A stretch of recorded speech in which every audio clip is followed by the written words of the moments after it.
you get a phone call from the police saying your father was killed in an accident. How could that happen? How could that happen, you know? You could immediately see he was burned severely from head to toe. Simplest explanation is probably the correct one. He was a known cigar smoker who was on oxygen. But is it the result of a tragic accident or something more sinister? Some scenes make perfect sense, but this scene completely confused me. You could immediately see that he had no clothing on. The worst burns were on his back, which indicated where the fire had started.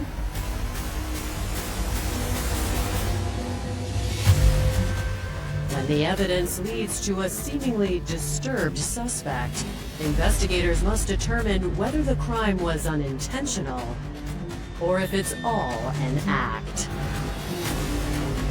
You knew that there was something wrong with her mind. It certainly appears that she had poor impulse control. We all knew she was going to take his life one day. What we were surprised about is the way that she did. He screamed for me. He's like, come out back. He was on fire, screaming my name. When she told me that, I knew I was truly in the presence of evil. June 16th, 2022. It's 5:23 a.m. in Susquehanna Township, Pennsylvania, when police receive a strange 911 call. What's your name? Evelyn. Your last name? Zigerelli-Henderson. Tell me exactly what happened. Yeah, I believe Carmen Q. Henderson did not make it. He, What do you mean did not make it? No, you gotta be specific with me. I'm not understanding what you're trying to tell me. I think he is deceased. The 911 operator is trying to get some information. How do you know that he is passed away? Is he still breathing? And she's like, I just know. He is deceased. Yeah, 'cause he's burnt. Is there anything still burning? No. She said to the 911 operator that she had seen him at 1 o'clock in the morning, heard him yell, and chose at that time not to call 911. She indicated that she found him in the morning when she got up. The dispatcher's typing this information in, it's going to the responding police officers. The dispatcher felt there was something not quite right with the caller. Police rush to the address where they are met by Evelyn. Corporal Alex Wagner was the first on scene. He asked, what's going on? And she said, my husband's out back and he's dead. As he's approaching the back door, he could see Mr. Henderson on the ground on the back patio. He's just completely burned to death. The officer immediately secures the scene and calls for backup. As I come around the back, there's a stone patio. I look down and there is a naked, burnt man. I was completely not ready for that. I knew Mr. Henderson from years ago. He was a retired Susquehanna Township police officer, probably back in the late 70s, early 80s. Some scenes make perfect sense. You look and you can say, okay, this is likely what happened. But this scene completely confused me. And we're looking at the possibility of an accident. Maybe he set himself on fire with a cigar. Investigators know that his wife, Evelyn, must have answers. They pull her away from the scene to get more information. The questions running through our minds were related to the different scenarios of how this could have occurred. Most of the attention was focusing on trying to determine if this happened accidentally or intentionally.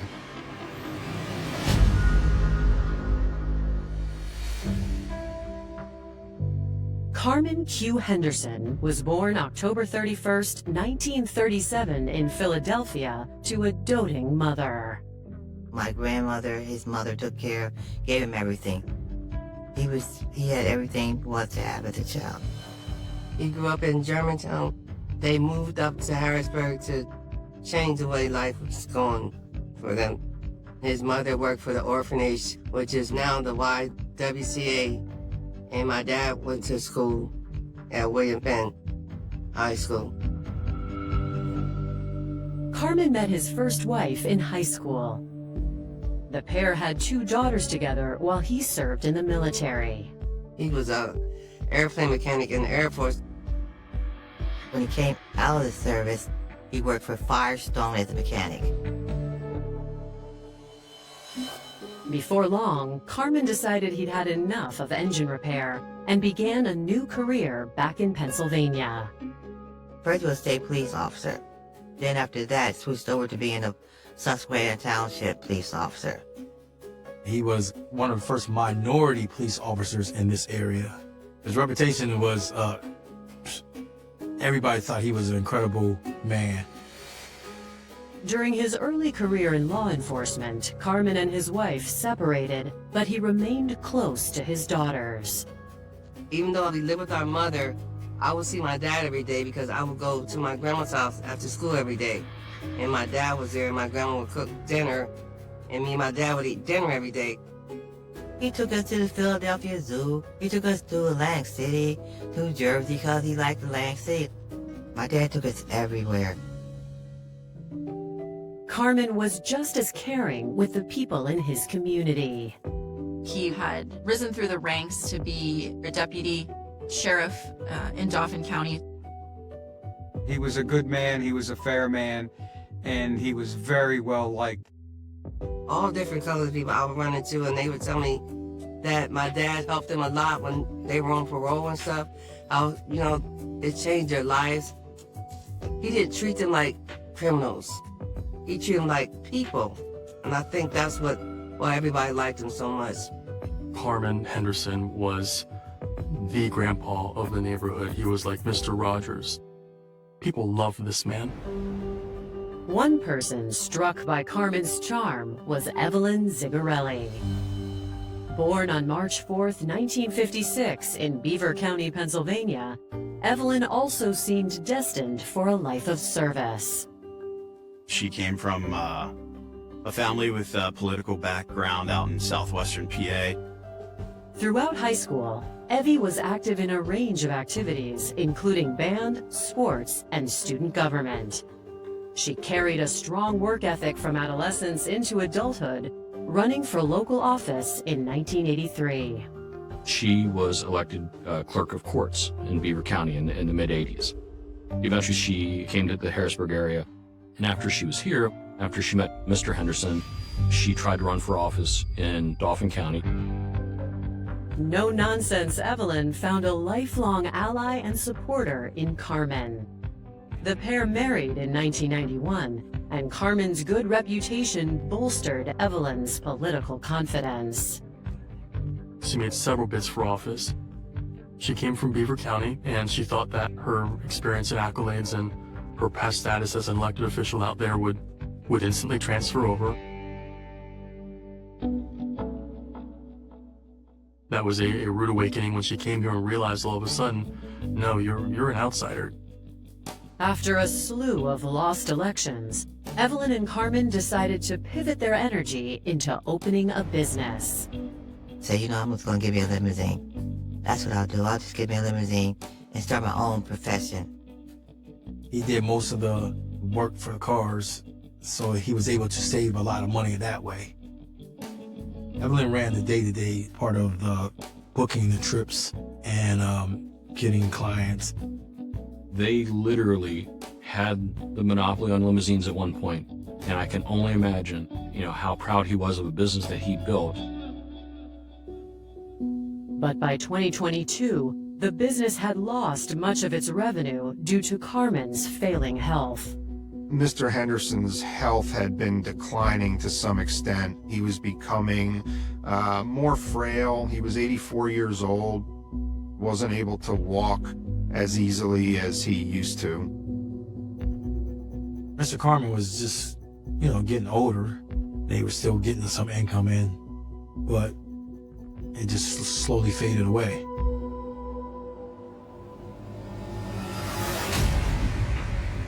But now, Carmen has been found burned to death in his own backyard, and police are desperate for answers.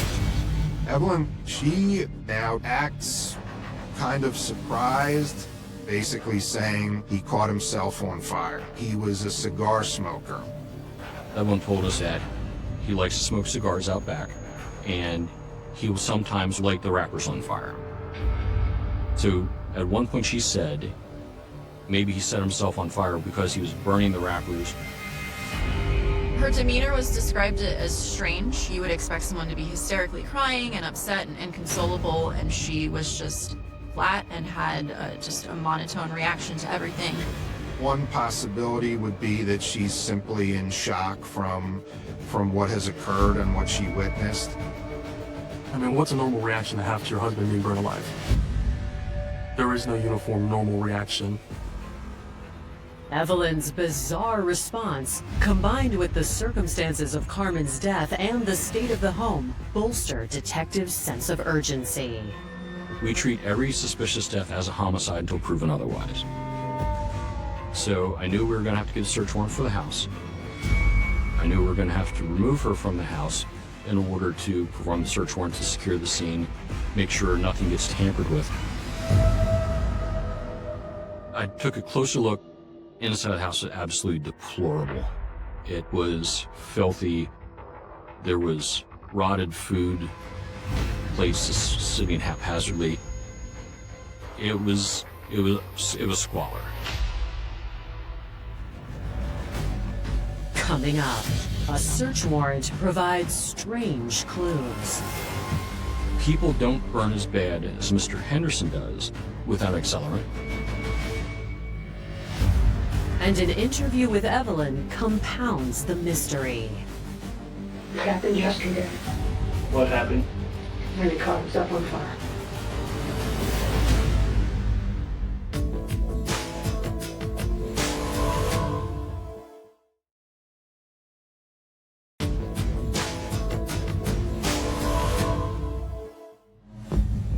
Pennsylvania police are investigating the bizarre death of a former officer, 84-year-old Carmen Henderson.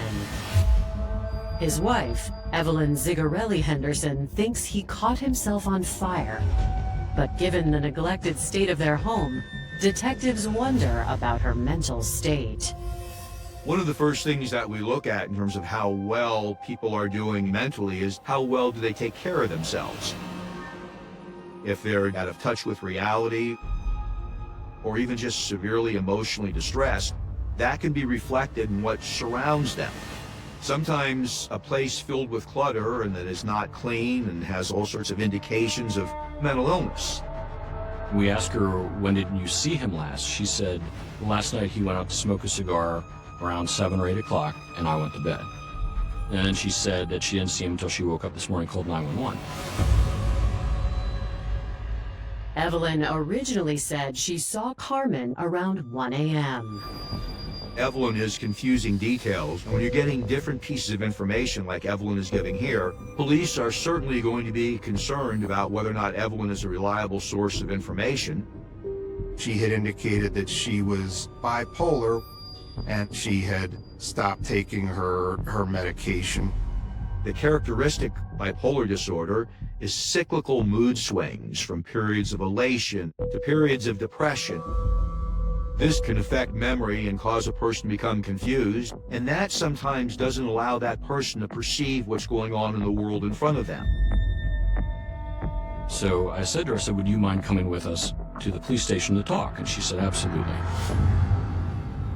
As Evelyn is transported to the Susquehanna Township Police Station, investigators search for other potential witnesses. Law enforcement canvasses the neighborhood. They want to talk to neighbors and see if anyone saw or heard anything. No one reported hearing any yelling, any screaming. This was June, so it could be, that people had air conditioners in their windows. It could be the time of night it happened. Maybe everyone was in a deep sleep. At first glance, the scene itself doesn't provide many answers either.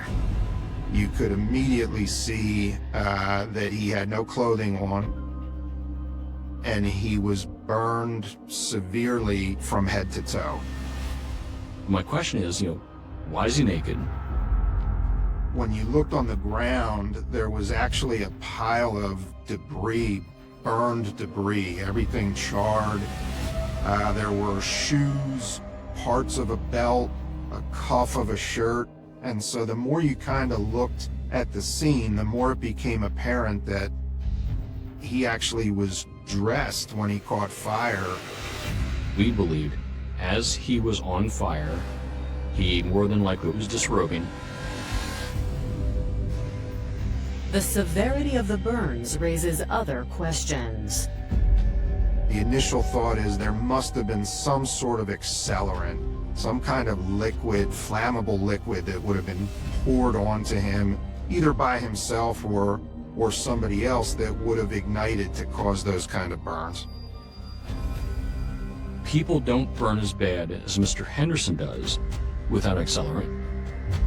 There are no nearby accelerants Carmen could have used when igniting the fire. We actually brought a dog, an arson dog, to the scene. The dog ran through the scene and came back as not indicating that they detected any form of accelerant. But the one thing the dogs don't hit on is alcohol, because it's common to homes. So just because the dog didn't hit on anything, that doesn't mean that there wasn't accelerant used. Now, there was ignition source on the table. We found a lighter. And also, very strange, we found a paper towel that was rolled up and burnt at one end, almost as if it was used like some people will use it to start pilot lights or something like that. So this did not look accidental at all. Closer inspection of the patio reveals another clue. There was a blue chair kind of off to the left as you walk out of the house, and then there was another chair that was a gray chair, like a folding camping chair, that was turned on its side on the ground over near the wall. The gray chair was involved in the fire. It clearly had been burned. And the back portion that you would lean against, that was completely burned away. But the arms, the seat of the chair, and the footrest were not burned at all. But the most important piece of evidence comes from Carmen's body. I looked closely at his face. A lot of times when someone is alive, when they're burning, you'll see soot on the nose as they're breathing in soot. But what I found was fly larvae. Fly larvae is generally about 24 hours after time of death. So that told me immediately that the story Evelyn told the 911 dispatcher was a complete lie. Because there's no way, with this short amount of time, could flies have landed on the body and left their eggs behind. They definitely think that something sinister has happened to him. This is probably one of the worst ways that somebody could die. So did she not remember because of her mental illness? Or is it deception? Either way, it appears impossible that Carmen lit himself on fire.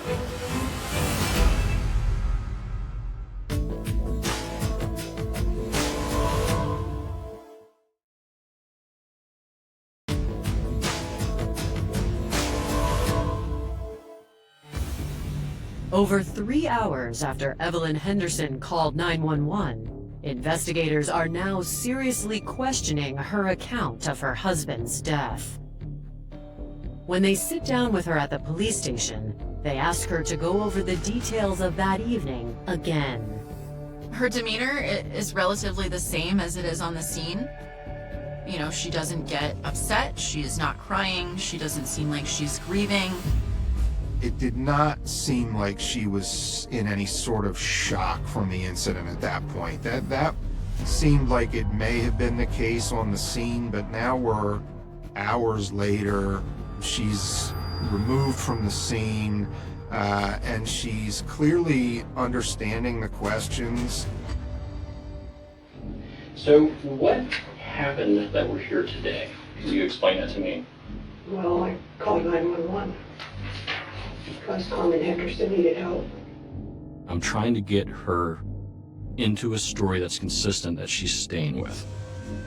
On the scene, her version was that the last time she saw Mr. Henderson was at 7 o'clock at night, and then she went to bed and didn't see him again till the morning. Then when she was talking to Sergeant Wilson, the time changed to 11 o'clock at night. I said, Evelyn, didn't happen. There's fly larvae in his mouth and nose. I said, that takes at least 24 hours to develop. Happened yesterday. What? Yesterday. What happened yesterday? When he caught himself on fire. Okay, so now walk us through that, because now we're talking about a whole different timeline now. When someone is not giving proper sequencing, it could be due to deception, but it could also be due to a number of other factors, including trauma. Unable to put Evelyn in a consistent timeline, they changed tactics. When they asked her, did you go outside to the back patio? You know, she indicates, yes, I went outside. Well, when I come to the door, it was already on fire. But I was not up there when it first happened. And that was about what time? I don't know, I guess it was 4 or 5 o'clock. I come back in to call 911, and I did. He screamed for me as I come out back. He was on fire. So what did he scream? He was just screaming my name. Evie. Evie. He fell down, he stopped talking, and she just went about her day until at approximately 5:30 in the morning. Evelyn Henderson dialed 911. Investigators are stunned to realize that at least 4 hours would have passed before Evelyn finally called police. When she told me that, I knew I was truly in the presence of evil. Some people make mistakes, some people do bad things, but she, at that moment, struck me as truly an evil person. I mean, how long do you think you looked at him before you called 911? 15 minutes. So you looked at him for 15 minutes? 10 minutes. No, it was less than that. Okay. Well, how long do you think it was? 5 minutes. She knows she should have called. She saw him go down, but she just didn't. She had no good answer for why she waited to call 911. And of course, it's hard to come up with in your mind when you're trying to think, why would anyone wait? Could she be having a mental health issue? Possible, absolutely, could it be possible. But how she was telling the story, it just felt to me that it almost felt like it was more of a controlled act as opposed to a person with a mental illness. I felt she was involved, but we didn't even have anything concrete at that point. The interview continues for several more hours as police try to determine whether Evelyn had a reason to murder Carmen. She talks about their relationship as being kind of up and down, that it was good for a long time, but in recent memory that they had been arguing. That's what we were arguing about. Money. What were we arguing about money for? She goes, he doesn't know where all the money went, and he was blaming me for losing the business. Evelyn admits she mismanaged the finances of the couple's limousine company, overspending on luxuries. The spending on her part, the not being able to manage money, is what kind of put them under. She said that she knew that they're going to lose the house. They were $40,000 in debt on a second mortgage. They stopped making payments on it. She was worried about losing the home or not having a place to stay. She admitted at some point that there was a $10,000 life insurance on him. Evelyn said over and over again that she did not do this, that he lit himself on fire. She kept saying that repeatedly. I said, look, Evelyn, I said, nothing's making sense. I said, you know what? I said, I think it's going to point back to you, Evelyn. Coming up, Carmen's loved ones share disturbing stories about Evelyn. That's crazy, B-I-G-C-H. She effing did it. But can investigators prove she committed murder?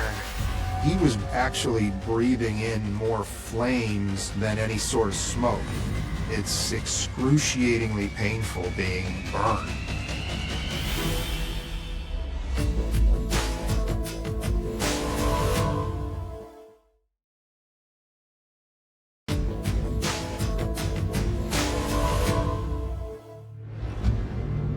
After a 7-hour interrogation, detectives are convinced Evelyn Henderson is the one responsible for her husband's gruesome death. At that point, based on her changing stories, not having an accurate timeline of events, and all of the evidence on scene, the decision was made to charge. The charges the district attorney told us to go with was aggravated arson, which is arson committed during the course of a felony. The felony would be the homicide.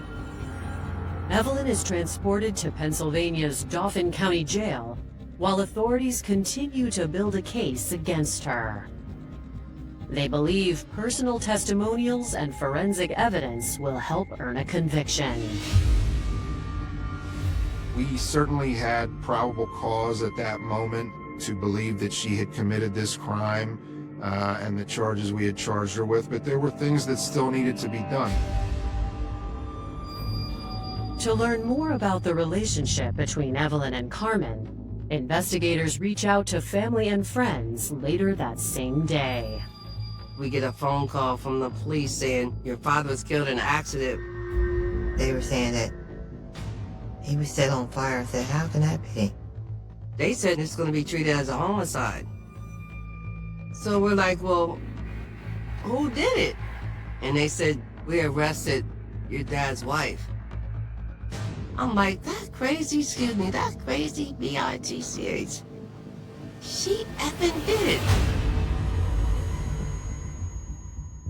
According to Carmen's loved ones, the problems in the marriage had nothing to do with his treatment of Evelyn. My dad gave her everything. Everything you think of. Trips, cars, clothes, jewelry. He did everything that she wanted to do. But she didn't seem appreciative of his efforts. They said Evelyn was rude to them, was mean to them, treated Mr. Henderson like garbage. She didn't want us in the house because of the things that she was probably doing to my father, and he wouldn't tell us. In order for my dad to stay happy, we just didn't go around because it seemed to upset her if we would come over there to see him. They say Evelyn's behavior seemed to grow worse over time.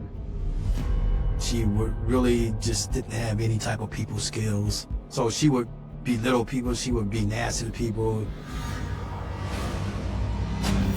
People that worked for the limousine company said she was mean and degrading and never had a kind word to say about anyone.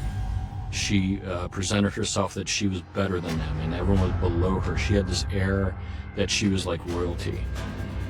Evelyn was known to have some outbursts of anger and even yelling at strangers sometimes.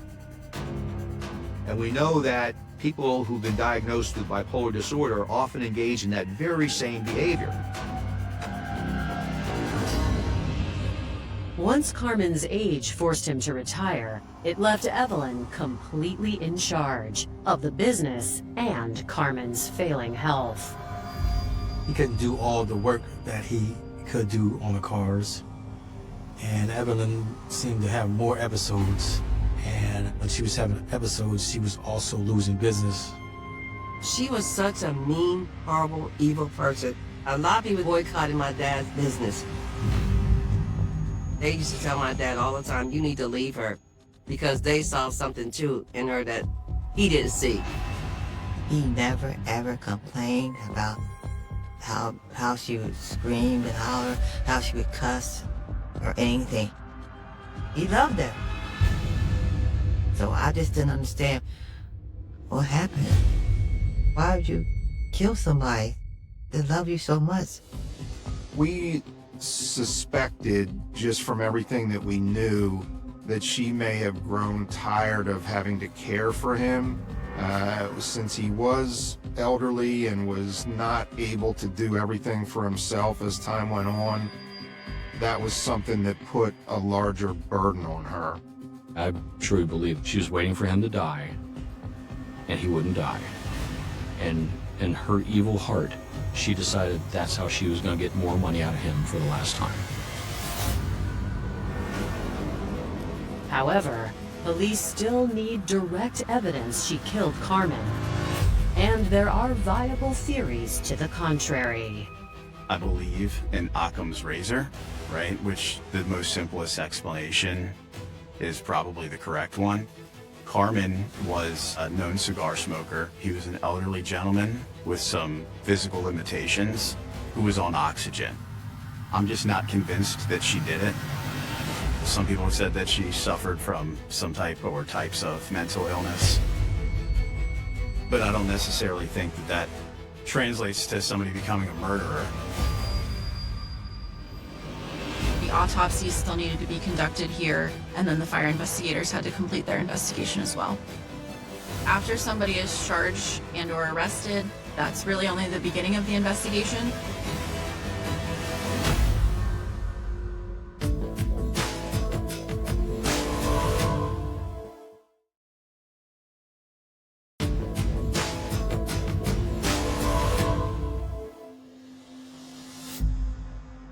Five days after Carmen Henderson's burned body was found on his porch, a forensic pathologist performs an autopsy.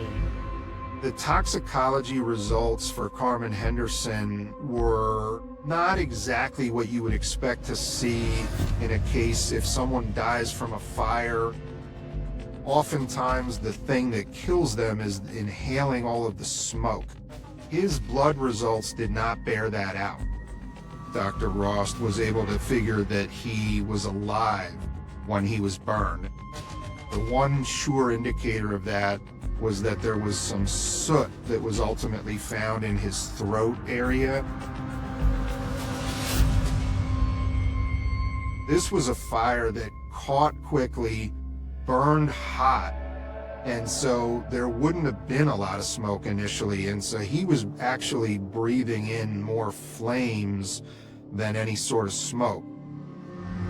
Another huge thing that was found was that a majority of the worst burns were on his back, which indicated that that would have been where the fire had started. That triggered additional conversations talking about, could it have still been accidental? How could this happen where the fire essentially starts behind him if it's accidental? Looking at how cigars burn and how they can set clothing on fire, it just became more and more rock solid that there's no way he could have set himself on fire. Everything in the autopsy was consistent with this being a homicide. Based on the evidence, investigators believe Carmen was sitting in his deck chair when the fire began. The seat of the chair had almost no fire damage to it, but the upper part of the chair was completely burned away. That was something that was consistent with him being lit on fire from behind. Police obviously want to go and talk to Evelyn and confront her with this information because it does not align up with any of the stories that she has given to this point. The interview is done the same day as the autopsy. We drive to the Dauphin County Prison, asked to have her brought to an interview room. I said, Evelyn, look, you're the only person that was there. And I said, you and I both know you set him on fire. It was the longest pause of my life. And she goes, I did it. She indicated that Carmen was sitting outside on the back patio in the chair. He had his back towards the house. Then she snuck up behind him and lit the back of the chair on fire, and that his clothes became engulfed in flames, and that he had called out, Evie, Evie, help me, as he burned and as she watched him burn. Those are chilling details, you know, setting somebody on fire, that's not like shooting somebody from a distance. It's a very personal thing, and it's excruciatingly painful being burned. She really didn't give a reason why she had done this, but her giving the confession and then talking through the details of how she did it in a way that was totally consistent with what we knew from the physical evidence, it's validation of what you concluded happened.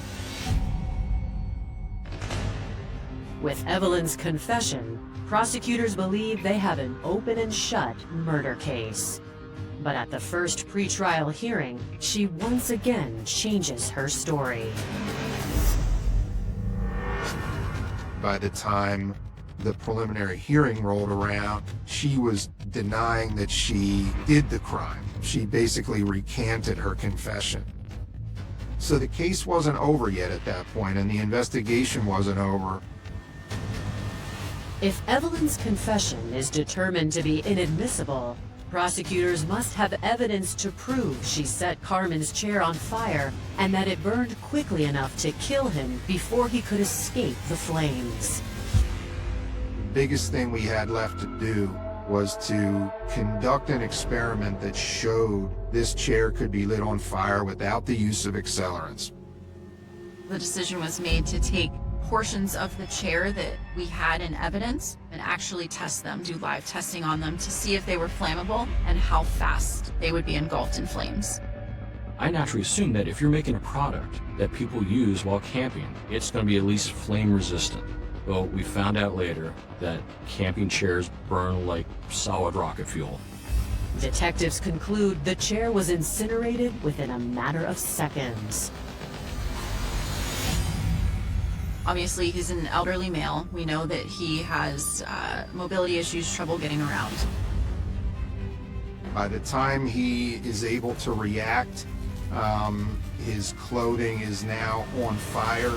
He gets up, is frantically moving around, which knocks the chair over, gets his clothes off the best he can to try to get away from the flames, but by then, it's too late. He didn't fall asleep in his favorite chair and die. He was murdered, and he was burnt to death. 100%, that's what the evidence proves. The only remaining question is whether a jury will believe the evidence or Evelyn. Evelyn Henderson's attorneys contended that Evelyn had been offered bipolar medication and had made a false confession to setting the fire.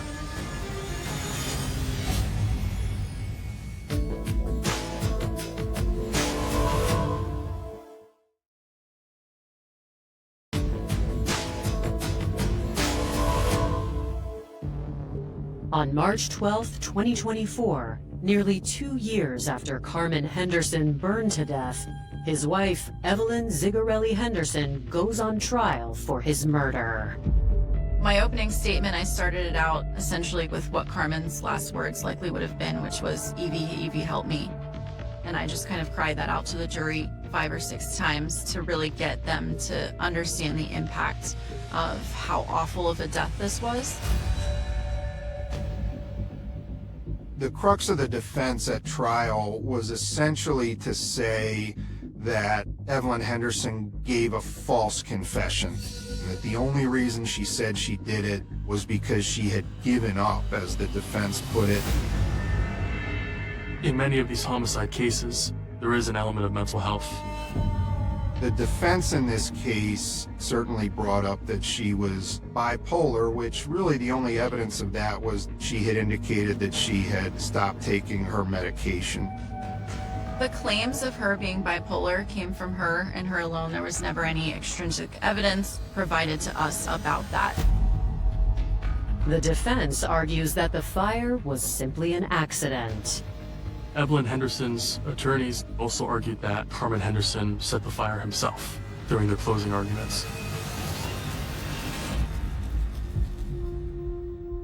Going into deliberations, we just hoped that the jury followed the evidence. The jury's verdict in this case was very interesting. They convicted her of second-degree murder, which is felony murder in Pennsylvania. That verdict kind of indicates that the jury didn't think that she meant to kill Carmen Henderson, but believed that she set the fire. The day that she was convicted, there was something that I had in my mind, a surprise for her. Sheriff Chimeni leaned over to me. He goes, "You know those handcuffs that she's wearing?" I said, "Yeah. Those are Carmen's." I asked Evelyn, how did those handcuffs fit? I said, "These were your husband's handcuffs." Her reaction, her eyes kind of opened up and it kind of hit her. At Evelyn's sentencing hearing, Carmen's friends and family are given the opportunity to tell her how her actions affected them. I told her that if Mr. Carmen had survived the incident, he would come in bandages and all and be trying to convince the jury that she didn't mean it. He would forgive her. And I told her, that's the man you took from everyone. When I did the impact about how could you treat someone like that was so kind to you and loved you and gave you everything, that's when she broke. That was the first time she ever looked up and you could see in her eyes that she did it and that maybe she regretted it.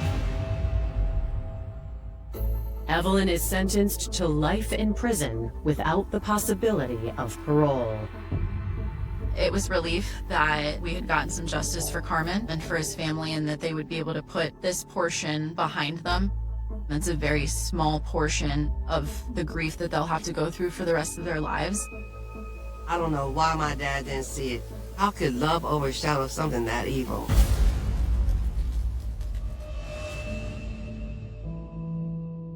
I want everybody to know that he was happy, always willing to help everybody, sociable, and best swimmer ever. Everyone that you meet has something good to say about Dad. And that kept us going, that we loved him and a lot of other people loved him. I wish everybody got a chance to be around him, and I wish he was here right now.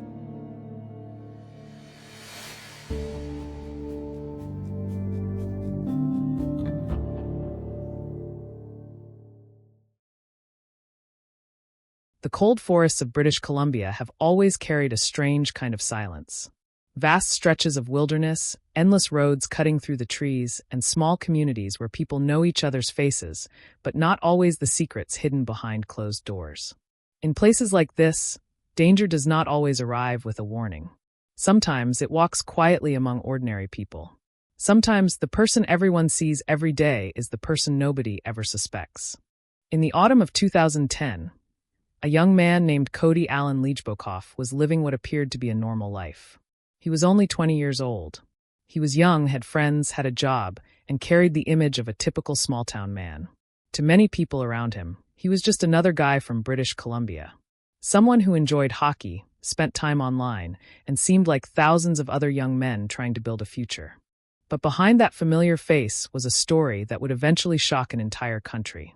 A story involving missing women, unanswered questions, abandoned investigations, and a horrifying discovery that would connect a young man to some of the darkest crimes in modern Canadian history.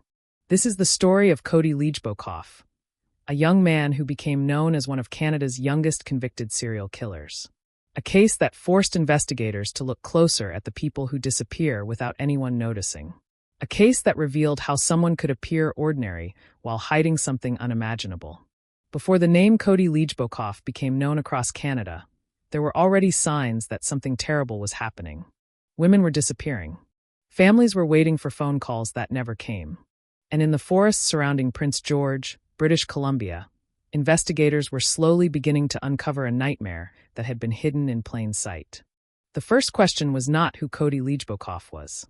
The first question was how many people had already fallen into his path. In the years before his arrest, Cody had created an image of himself that seemed harmless. On social media, he used the nickname One Country Boy, presenting himself as someone connected to rural life, freedom, and the outdoors. His online presence showed a young man who appeared relaxed and confident, someone who enjoyed the same interests as many people his age. Nothing about that image suggested the darkness that would later emerge. There was no obvious warning, No dramatic moment where people around him suddenly realized they were standing next to someone dangerous. No single event that exposed what he was capable of. Instead, the truth came together slowly, piece by piece, through the stories of victims whose lives were taken away. The names of those victims would become central to the investigation. Jill Stacy Stachenko, Natasha Lynn Montgomery, Cynthia Frances Moss, Loren Dawn Leslie. For people whose lives were more than just details in a criminal case. They were daughters, mothers, friends, and members of communities that were forever changed. Their stories began long before they appeared in police reports. They had dreams. They had memories. They had people who cared about them. And when they disappeared, their families were left searching for answers in a world that suddenly felt empty. For investigators, the case would become a race against time. Every missing person report carried the possibility that another life had been lost. Every unanswered question became another piece of a puzzle buried beneath the surface. The city of Prince George was not prepared for what would come. Like many communities, it had its own rhythm. People went to work, drove along familiar roads, met friends, and returned home at the end of the day. The surrounding forests were beautiful, but they also created isolation. Roads stretched for miles with few witnesses. Remote areas could hide evidence for months. And somewhere within that landscape, a young man continued moving through everyday life while investigators were unknowingly getting closer to him. The case would eventually begin with a traffic stop, a moment that seemed ordinary. A police officer noticing a vehicle near a remote area. A simple decision to ask questions. But that single encounter would open a door into one of the most disturbing investigations in Canadian criminal history. On November 27, 2010, Cody Leijbokoff was driving through an area near a forest road in British Columbia. The officer who stopped him was initially investigating a possible hunting-related violation. At first glance, it appeared to be a routine situation. But as the officer looked closer, something felt wrong. Inside the vehicle were items that raised questions. There were signs that did not match Cody's explanation. There were details that suggested something far more serious than a simple mistake in the wilderness. Cody claimed that blood found in the vehicle came from a hunting incident involving a deer. But investigators did not accept the explanation. The pieces did not fit. And when police began looking deeper, they discovered evidence that connected Cody to 15-year-old Loren Dawn Leslie, a teenager who had recently disappeared. The search that followed would reveal the beginning of a much larger story. A story involving years of unanswered disappearances. A story that would bring investigators back to cases they had never forgotten. A story where forensic evidence would become the voice of victims who could no longer speak. As detectives examined Cody's life, they began to see a disturbing pattern. The young man who appeared ordinary was connected to multiple women whose lives had ended violently. The investigation expanded. Old files were reopened. Names that had once represented separate tragedies began appearing together. What seemed like isolated disappearances started forming a horrifying picture. Cody Leijbokoff was no longer just a suspect in one case. He was becoming the center of a much larger investigation. The question that haunted investigators was simple but terrifying. How long had this been happening? And how many people had crossed paths with Cody before anyone realized the danger? The answer would come through months of investigation, courtroom battles, and painful testimony from those who knew the victims. But before the world knew Cody Leijbokoff as a convicted killer, he was just Cody, a young man from British Columbia, a familiar face, someone who blended into the crowd. And that may be what makes this case so disturbing, because the most frightening stories are not always about strangers hiding in the shadows. Sometimes they are about someone standing right in front of everyone, wearing the face of an ordinary person. And nobody sees what is underneath until it is too late. The setting. Northern British Columbia is a place where nature dominates everything around it. The landscape stretches endlessly, covered by thick forests, rugged mountains, and long empty roads that disappear into the distance. It is a region where winter can feel endless, where the cold settles over the land, and where small communities are separated by miles of wilderness. For the people who live there, the forests are not just scenery. They are part of everyday life. They represent work, recreation, and tradition. People hunt in these areas, drive through them, and spend time surrounded by nature. There is a sense of familiarity in these communities. People recognize faces. They remember names. They often believe they know the people around them. But the same isolation that makes the area beautiful can also make it frightening. A person can vanish on a lonely road and leave behind almost no witnesses. A vehicle can disappear into the trees. A secret can remain hidden for far longer than anyone expects. This was the environment where Cody Allen Leachbokoff lived, worked, and moved through daily life. Before he became known across Canada as a convicted serial killer, Cody was simply another young man in British Columbia. Born in 1990 in Fort St. James, Cody grew up in a small-town environment where life moved at a slower pace. Like many young people growing up in rural areas, he was surrounded by a culture built around community, outdoor activities, and personal connections. Fort St. James was not a place where people expected terrible crimes to happen. It was the kind of place where neighbors could recognize each other, where family names carried meaning, where people often trusted the reputation someone had built over years. And Cody had built a reputation that appeared ordinary. He was not known as a dangerous person. He was not someone who immediately attracted suspicion. To many people who knew him, he seemed like a typical young man trying to find his place in the world. He enjoyed hockey, a sport deeply connected to Canadian identity. He spent time with friends. He lived the kind of life that, from the outside, appeared completely normal. After finishing high school, Cody eventually moved to Prince George, a larger city compared with Fort St. James. Prince George was a regional center surrounded by forests and highways. It was a place where people came for work, education, and opportunities. There, Cody began working at a car dealership. To co-workers and acquaintances, he was not a mysterious figure. He was someone they saw during ordinary days. Someone who showed up, interacted with others, and carried himself like any other young employee.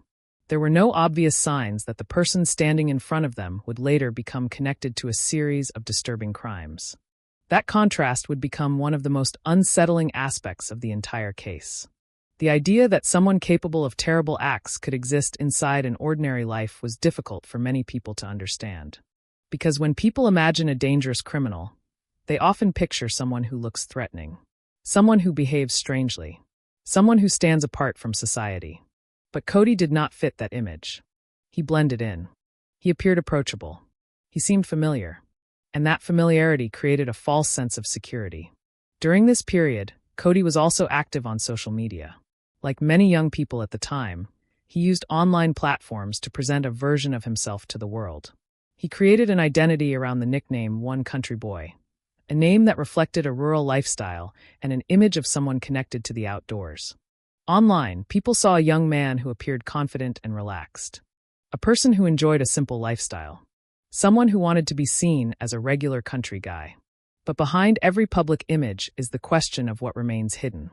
Investigators would later examine Cody's background, his relationships, his online activity, and his movements. They would try to understand whether there were warning signs that had been missed. Could anyone have seen something? Could someone have noticed a change?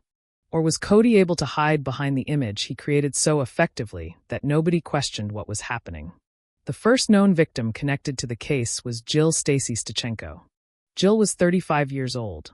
She was not simply a name in a police file. She was a mother of 6 children. She had a family, memories, and people who cared about her. In October 2009, Jill disappeared. Her disappearance created pain and confusion for those who knew her.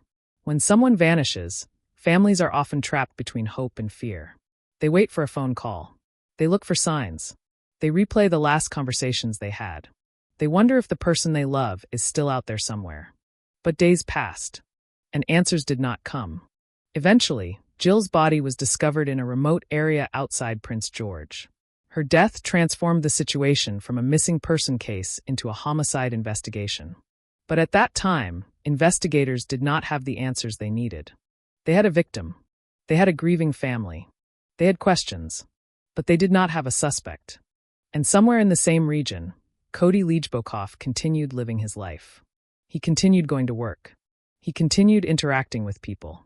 He continued existing as someone who appeared completely separate from the tragedy unfolding around him. Then, in 2010, more disappearances began adding to the growing unease. Natasha Lynn Montgomery was 23 years old. She was a mother of 2 children. Her disappearance created another painful mystery for her family and the community.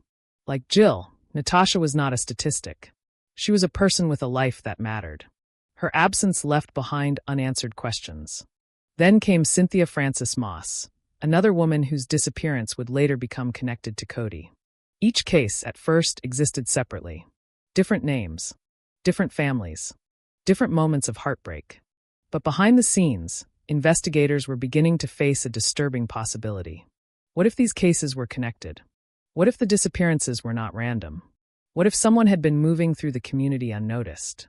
The challenge for police was that missing person cases are complicated. Every disappearance has its own circumstances. Investigators must separate coincidence from patterns. They must follow evidence, not assumptions.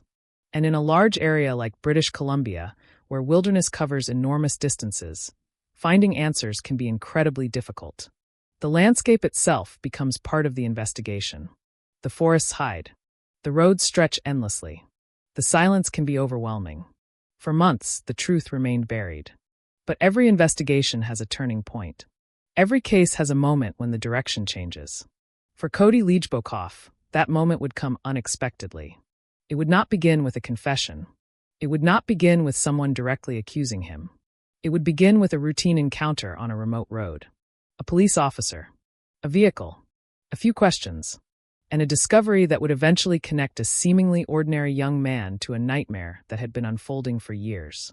The life Cody had carefully presented to the world was about to collapse, and the community that once saw him as just another young man would soon have to confront an unimaginable truth.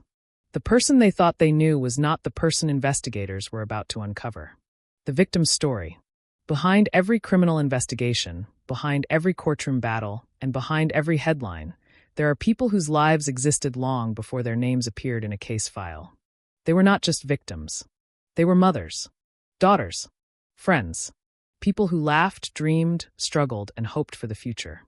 The story of Cody Zigerelli-Henderson is often remembered because of the person who committed the crimes. But at the center of this tragedy were 4 lives that were taken away. For people whose stories deserve to be remembered beyond the investigation that followed. Before police connected the disappearances, before evidence pointed toward one suspect, these women and one teenage girl were living their own lives. They had their own battles. They had their own memories. They had people waiting for them to come home. The first name connected to the case was Jill Stacy Stachenko. Jill was 35 years old. To outsiders, she might have become just another name in a missing person report. But to her family, she was much more than that. She was a mother of 6 children. Her life was connected to the lives of others through years of shared moments, family experiences, and memories that could never be replaced. Like many people, Jill's life was not defined by one single moment. She had experienced struggles, but she was also someone with a history, relationships, and a place in the lives of those around her. In October 2009, something changed. Jill disappeared.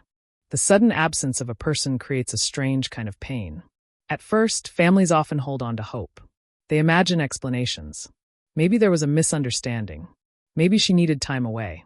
Maybe she would return. Every unanswered phone call creates another question. Every passing day makes the silence heavier. For Jill's family, the uncertainty was devastating. They did not know where she was. They did not know what had happened. And they did not know that her disappearance would later become connected to a much larger investigation. Several days after she vanished, Jill's body was discovered in a remote area outside Prince George. The discovery changed everything. A missing person case became a homicide investigation. But for a long time, the question remained unanswered. Who had done this? Why Jill? And was her death an isolated tragedy, or was there something more happening? At that moment, investigators had a victim, but they did not have a clear path to the person responsible. Meanwhile, another woman's story was about to become part of the same nightmare. Natasha Lynn Montgomery was 23 years old. She was a young mother with 2 children. Like Jill, Natasha was not simply a person connected to a crime scene. She was someone with a family who knew her voice, her personality, and the small details that made her who she was. Her disappearance created another wave of fear and confusion. When someone disappears, the people left behind often search for explanations everywhere. They look at old conversations. They think about the last time they saw that person. They wonder if there was something they missed. Families of missing people often live in a painful space between hope and fear.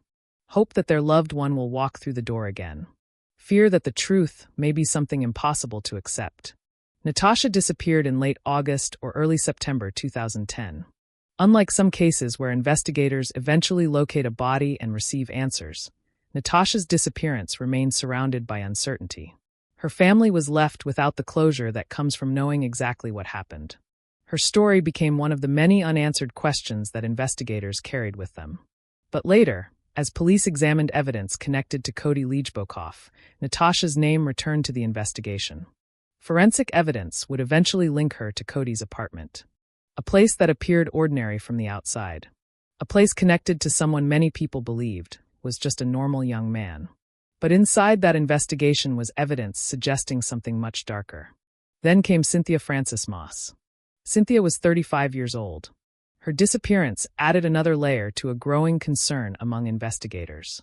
At first, each missing woman represented a separate tragedy. Police had to investigate each case individually. They had to follow facts, collect information, and avoid jumping to conclusions. But patterns sometimes reveal themselves slowly.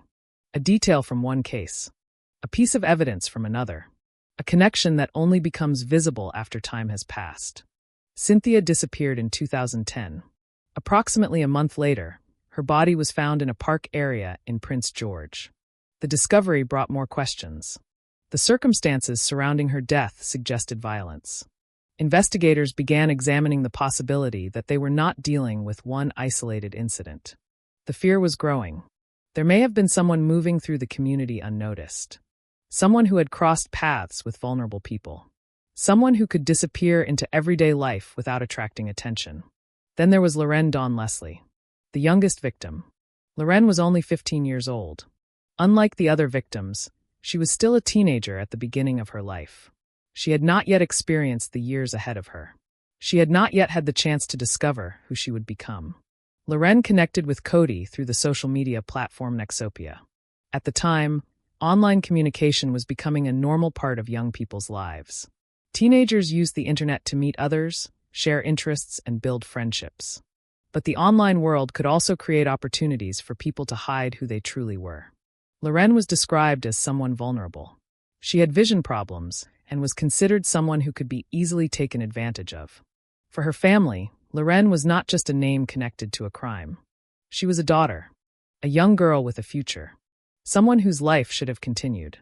Her disappearance became the final piece that led investigators toward Cody Liejbokoff. On November 27, 2010, police encountered Cody on a remote road. At first, nobody knew that this moment would connect four separate tragedies. Nobody knew that a routine stop would lead investigators toward answers. And nobody knew that behind the investigation was the story of four people whose lives had been taken away. As the case unfolded, the public learned more about the victims. They learned about Jill, the mother whose family lost her. They learned about Natasha, a young woman whose children lost the chance to grow up with her. They learned about Cynthia, whose disappearance became part of a frightening pattern. They learned about Lorraine, a teenager whose life ended far too soon. The investigation focused on evidence, timelines, and the actions of one suspect. But the victims remained at the heart of the story. Because true crime is not only about understanding the person who committed the crime. It is also about remembering the people who were there before the tragedy. The people who had ordinary mornings, ordinary conversations, ordinary dreams. Their lives were not defined by the moment they became victims. They were defined by everything that came before. And as investigators moved closer to the truth about Cody Liejbokoff, the question was no longer only about what he had done. It was also about the lives that could never be recovered, the birthdays that would never come, the conversations that would never happen, the futures that disappeared. For stories, for lives, and one investigation that would reveal a darkness hidden behind the face of someone many people thought they knew. The incident, the disappearance of Lorraine Dawn Leslie, would become the moment that finally exposed the truth behind Cody Allen Liejbokoff. For months, investigators had been trying to understand a series of disturbing cases connected to missing women in the Prince George area. Each disappearance carried its own mystery. Each family was waiting for answers. Each investigation was moving forward slowly, searching through limited information, incomplete timelines, and painful uncertainty. But on November 27, 2010, everything changed. The The day began like many others in British Columbia. The forests surrounding Prince George remained quiet and endless. The roads stretched through isolated areas where few people traveled unless they had a reason. The landscape was familiar to locals, but it was also a place where someone could disappear without immediately being noticed. That evening, Cody Liejbokoff was driving through a remote area. At the time, he was only 20 years old. To anyone who saw him from the outside, he looked like a young man enjoying a normal life. There was nothing obvious about him that suggested he was connected to something horrifying. He was not someone who appeared dangerous. He was not a person who stood out in a crowd. But inside that vehicle were details that would begin to reveal a much darker reality. The encounter started as something routine. A member of the Royal Canadian Mounted Police noticed Cody's vehicle in the area. The officer's attention was drawn to the possibility of illegal hunting activity. In a region where hunting was common, checking vehicles and asking questions was not unusual. At that moment, nobody knew this would become one of the most important moments in the investigation. The officer approached the vehicle. Cody was questioned. At first, the situation appeared simple. But as the officer looked closer, certain things did not seem right. There were signs that suggested something more serious than a hunting issue. Inside the vehicle were items that raised concerns.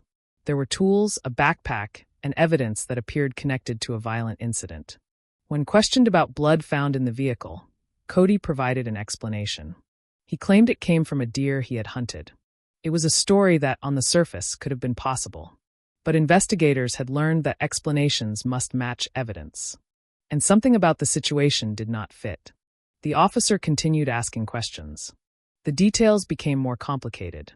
The evidence inside the vehicle began pointing toward a possibility far more disturbing than anyone expected. The investigation moved beyond a suspected hunting violation. Police began considering whether Cody was connected to the disappearance of Loren Dawn Leslie. Loren was only 15 years old, a teenager whose life had been interrupted before it had truly begun. She had connected with Cody through Nexopia, a social networking platform that many young people used at the time. Like many teenagers, Loren was part of a generation growing up in a world where online conversations could quickly become personal relationships. But investigators would later examine how dangerous those connections could become when someone used them with harmful intentions. As police focused on Cody, they began searching for more information. The remote area around the road became important. The wilderness that had once provided privacy now became the place where investigators searched for answers. Every piece of evidence mattered. Every object had a story. Every detail could reveal what happened. The search eventually uncovered evidence connecting Cody to Loren. The case that had started with a simple traffic stop transformed into a homicide investigation. Cody Liejbokoff was arrested. But the arrest was only the beginning, because investigators now had to answer a much larger question. Was Loren the only victim? For police, the possibility was terrifying. They began looking deeper into Cody's background. They reviewed previous cases. They examined missing person reports. They searched for connections that might have been invisible before. And slowly, the investigation began revealing a pattern. The names of women who had disappeared months earlier came back into focus. Jill Stacy Stachenko, Natasha Lynn Montgomery, Cynthia Frances Moss. Cases that once appeared separate began forming a disturbing timeline. The investigation expanded. Police collected forensic evidence. They examined DNA. They reviewed Cody's movements and connections. Each piece of information added another layer to the case. The person they were investigating was not a stranger from outside the community. He was someone who had lived among them. Someone who had worked, socialized, and moved through everyday life unnoticed. That realization created a deep sense of fear and disbelief. How could someone so young be connected to such serious crimes? How could someone who appeared normal hide such a dark side? These questions would follow the case for years. As investigators continued building their case, they discovered evidence linking Cody to the other victims. DNA evidence connected Natasha Montgomery's disappearance to Cody's apartment. Other forensic evidence helped investigators connect him to Cynthia Moss and Jill Stachenko. The investigation was no longer about one missing teenager.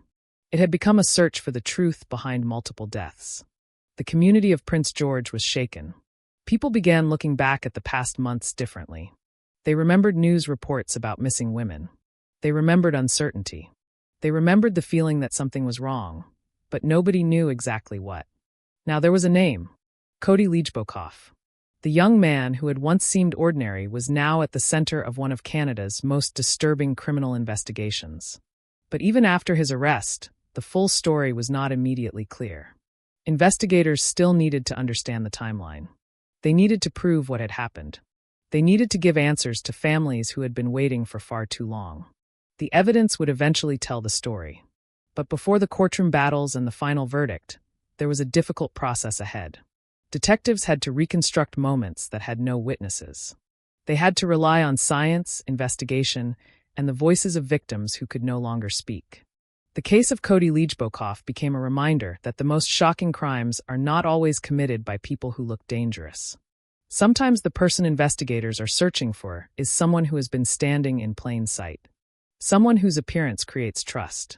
Someone whose ordinary life becomes the most disturbing part of the story. On November 27, 2010, a routine police stop uncovered a hidden world.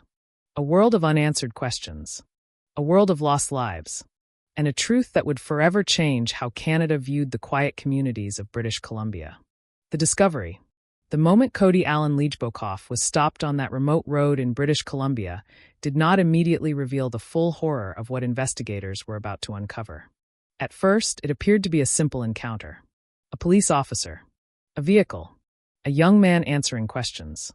A situation that, on the surface, seemed connected only to a possible hunting violation. But hidden inside that ordinary moment was the beginning of the end for a case that had remained filled with unanswered questions. For months, families had been searching for answers. For months, investigators had been trying to understand why women had disappeared from the Prince George area. And now, sitting on a cold and isolated road, was a young man whose name would soon become connected to those mysteries. The officer who approached Cody's vehicle could not have known that this interaction would uncover one of the darkest criminal cases in British Columbia's history. Every investigation has a turning point, a moment when separate pieces suddenly begin to connect. For this case, that moment came through small details. Details that did not seem important at first. Details that, when placed together, created a terrifying picture. During the roadside encounter, investigators noticed signs that made them look closer. The explanation Cody provided did not fully match what they were seeing. There were items inside the vehicle that raised questions. There were inconsistencies that suggested something more serious had happened. The presence of blood was one of those details. Cody claimed it came from a deer he had hunted. In another situation, that explanation might have been enough. But investigators knew that evidence does not depend on appearances. A story must match the facts. And as they examined the situation, the pieces began moving in a different direction. The investigation expanded. What started as a possible hunting issue became something far more serious. Police began looking into whether the evidence could be connected to the disappearance of Lauren Dawn Leslie, a 15-year-old girl who had recently gone missing. Lauren's disappearance had already created fear and sadness in the community. She was young. She was vulnerable. And her family was waiting for answers. Now, investigators had a possible connection. The search for Lauren became urgent. The surrounding area was examined carefully. The wilderness around Prince George was vast, with forests and isolated locations that could hide evidence for long periods of time. Every step mattered. Every discovery had the potential to change the entire investigation. The search eventually uncovered evidence that connected Cody to Lauren. The teenager who had disappeared was no longer just a missing person case. It had become a homicide investigation. Cody Lichbokoff was arrested. But the arrest created more questions than answers. Police now had to look beyond Lauren. They had to ask whether this was one tragic event or part of something much larger. Investigators began reviewing old cases. They looked back at disappearances that had once seemed unrelated. They examined timelines. They compared evidence. They searched for connections. And slowly, a disturbing pattern began to appear. The name Cody Lichbokoff started appearing alongside the names of other victims. Jill Stacy Stachenko, Natasha Lynn Montgomery, Cynthia Frances Moss. Women whose families had already suffered through months of uncertainty. The investigation was no longer focused on one victim. It was becoming a search for the truth behind multiple tragedies. One of the most important parts of the investigation was forensic evidence. In modern criminal cases, evidence does not simply come from eyewitnesses. Sometimes, the smallest traces can reveal the most important information. DNA, objects, digital records, locations, movements. All of these pieces can tell a story. And in Cody's case, investigators began gathering those pieces carefully. They examined his apartment. They searched his belongings. They analyzed evidence collected from different locations. The investigation into Natasha Montgomery's disappearance became especially significant when forensic evidence connected her to Cody's apartment. A place that had appeared ordinary from the outside. A place where a young man lived his everyday life. But inside that investigation was evidence suggesting something far darker had taken place. Investigators also connected Cody to Cynthia Moss. Her body had been discovered earlier in 2010, and the circumstances surrounding her death had raised serious concerns. Now, police had reason to believe her case was not isolated. The idea that several missing women could be connected to the same person was horrifying. For the families involved, the investigation brought painful answers, but also new suffering. Finding out that a loved one's disappearance was connected to a larger pattern could bring a terrible kind of confirmation. The uncertainty was gone, but the truth was devastating. Meanwhile, the community of Prince George struggled with the reality of what had happened. Many people had difficulty accepting that someone so young could be connected to such crimes. Cody was not a stranger hiding somewhere far away. He was someone who had lived among them. Someone people had seen. Someone who had interacted with others. The contrast between his public image and the allegations against him created a feeling of disbelief. How could someone who appeared normal be connected to such a disturbing series of events? That question became one of the central themes of the case. Investigators continued building their case piece by piece. They reconstructed timelines. They studied Cody's interactions with victims. They gathered evidence that would later be presented in court. The process was slow and methodical, because suspicion was not enough. A criminal case required proof, and every piece of evidence had to withstand examination. The discovery of Cody's connection to the victims changed everything. Before his arrest, there had been missing person cases. Families searching. Police investigating. Communities wondering. After his arrest, those separate mysteries became part of one horrifying story. A story about a young man who appeared ordinary. A story about victims whose lives ended far too soon. A story about how danger can sometimes exist behind a familiar face.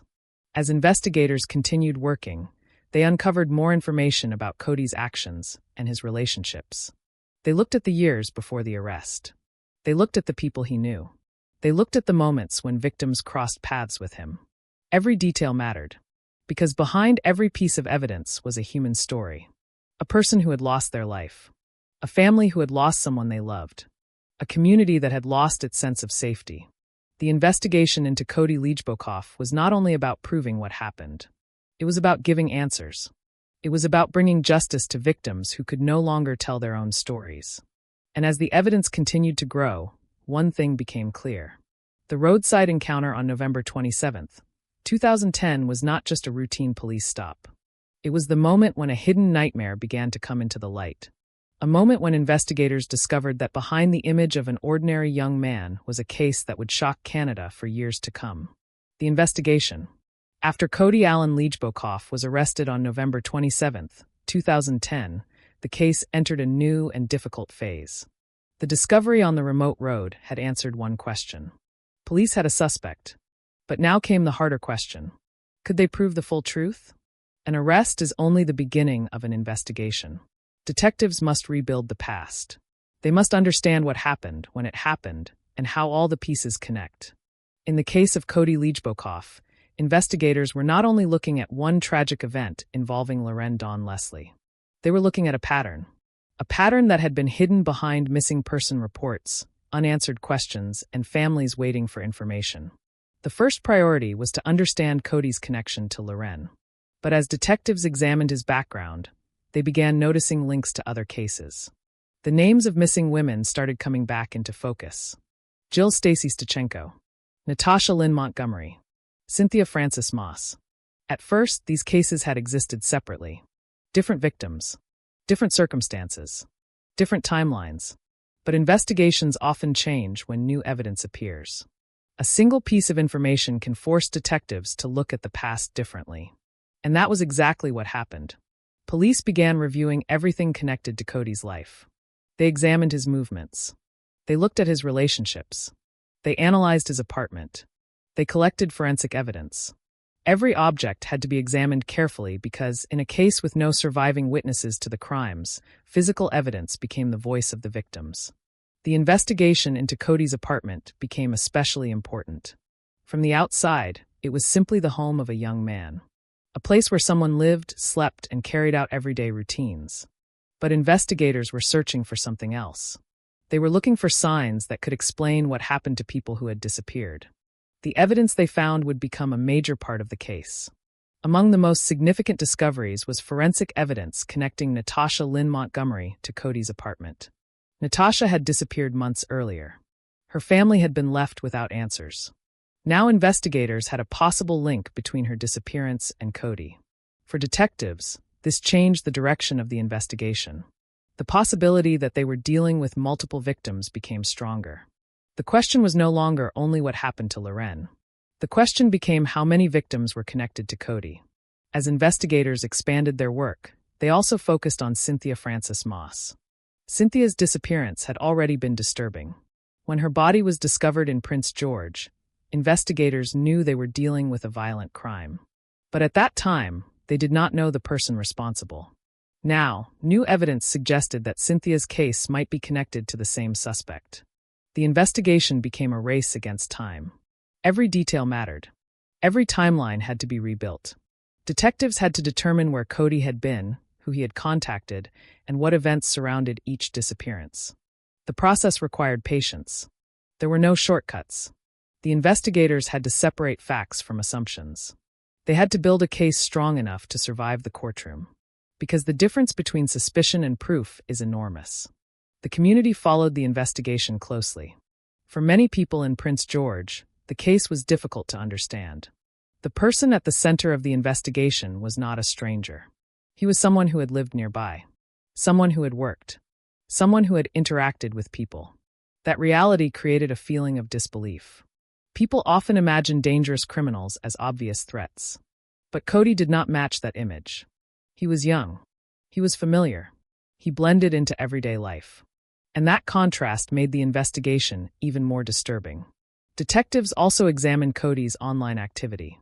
His presence on social media became part of the investigation. The internet had been one way Cody connected with people, including Loren. Investigators looked at digital evidence to understand relationships, communication, and possible timelines.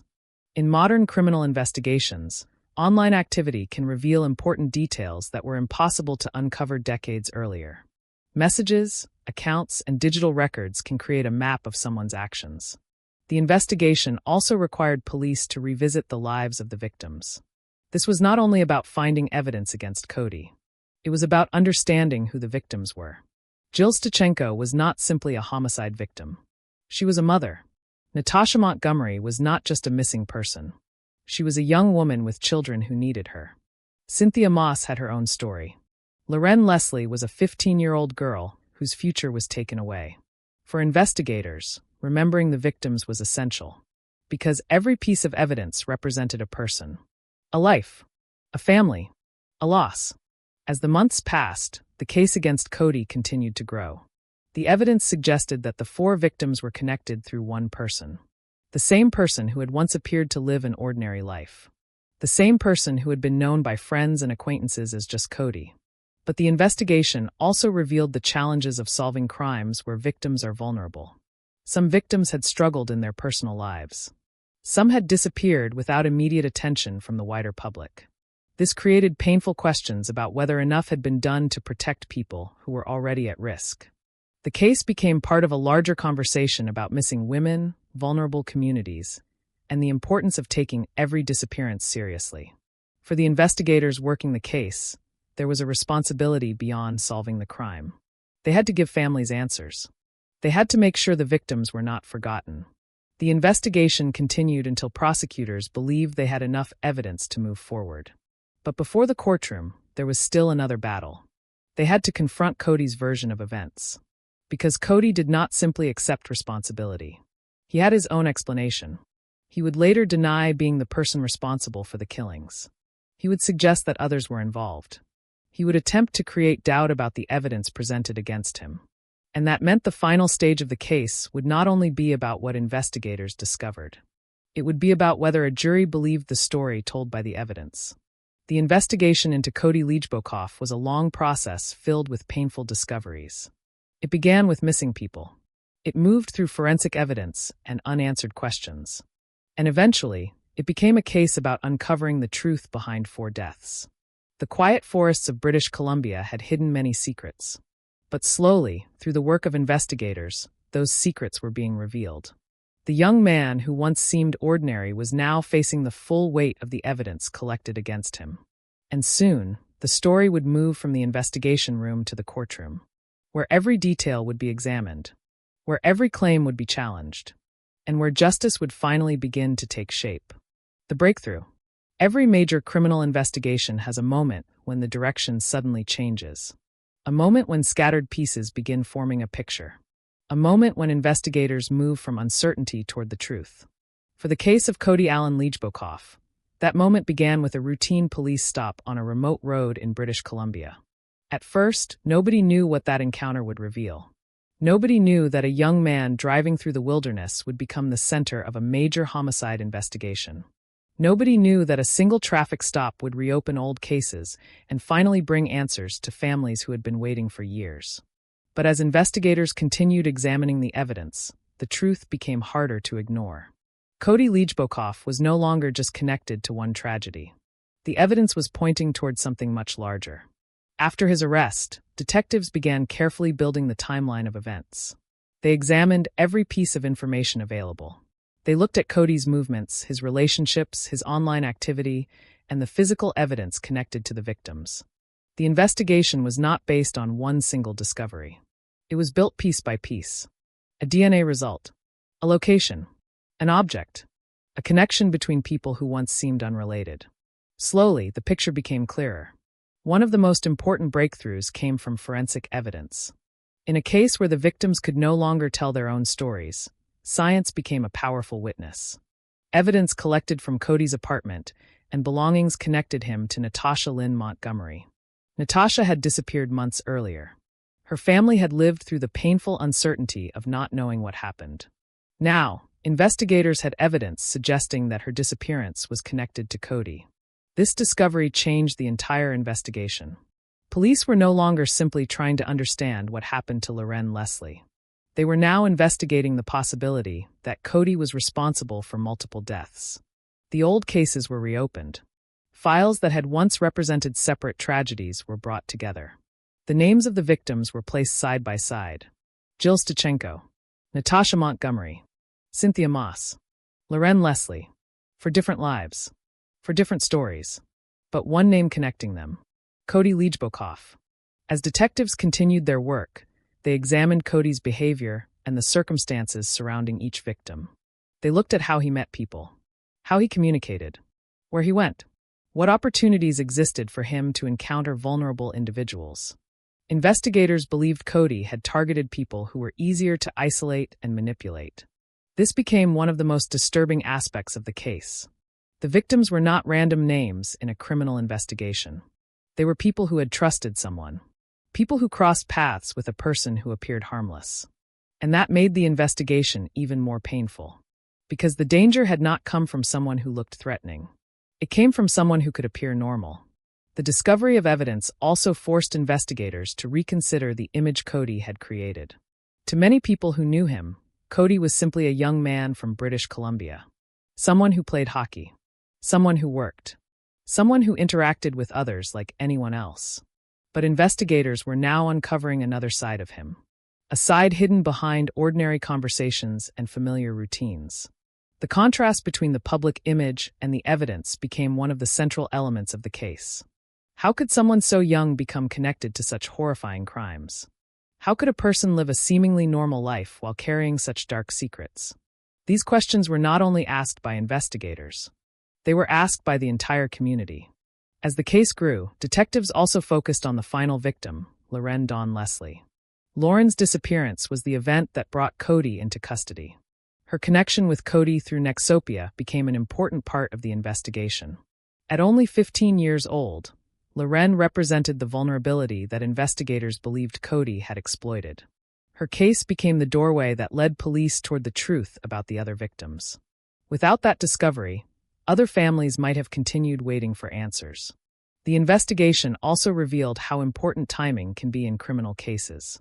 For months, separate pieces of information had existed without a clear connection. Then one event changed everything.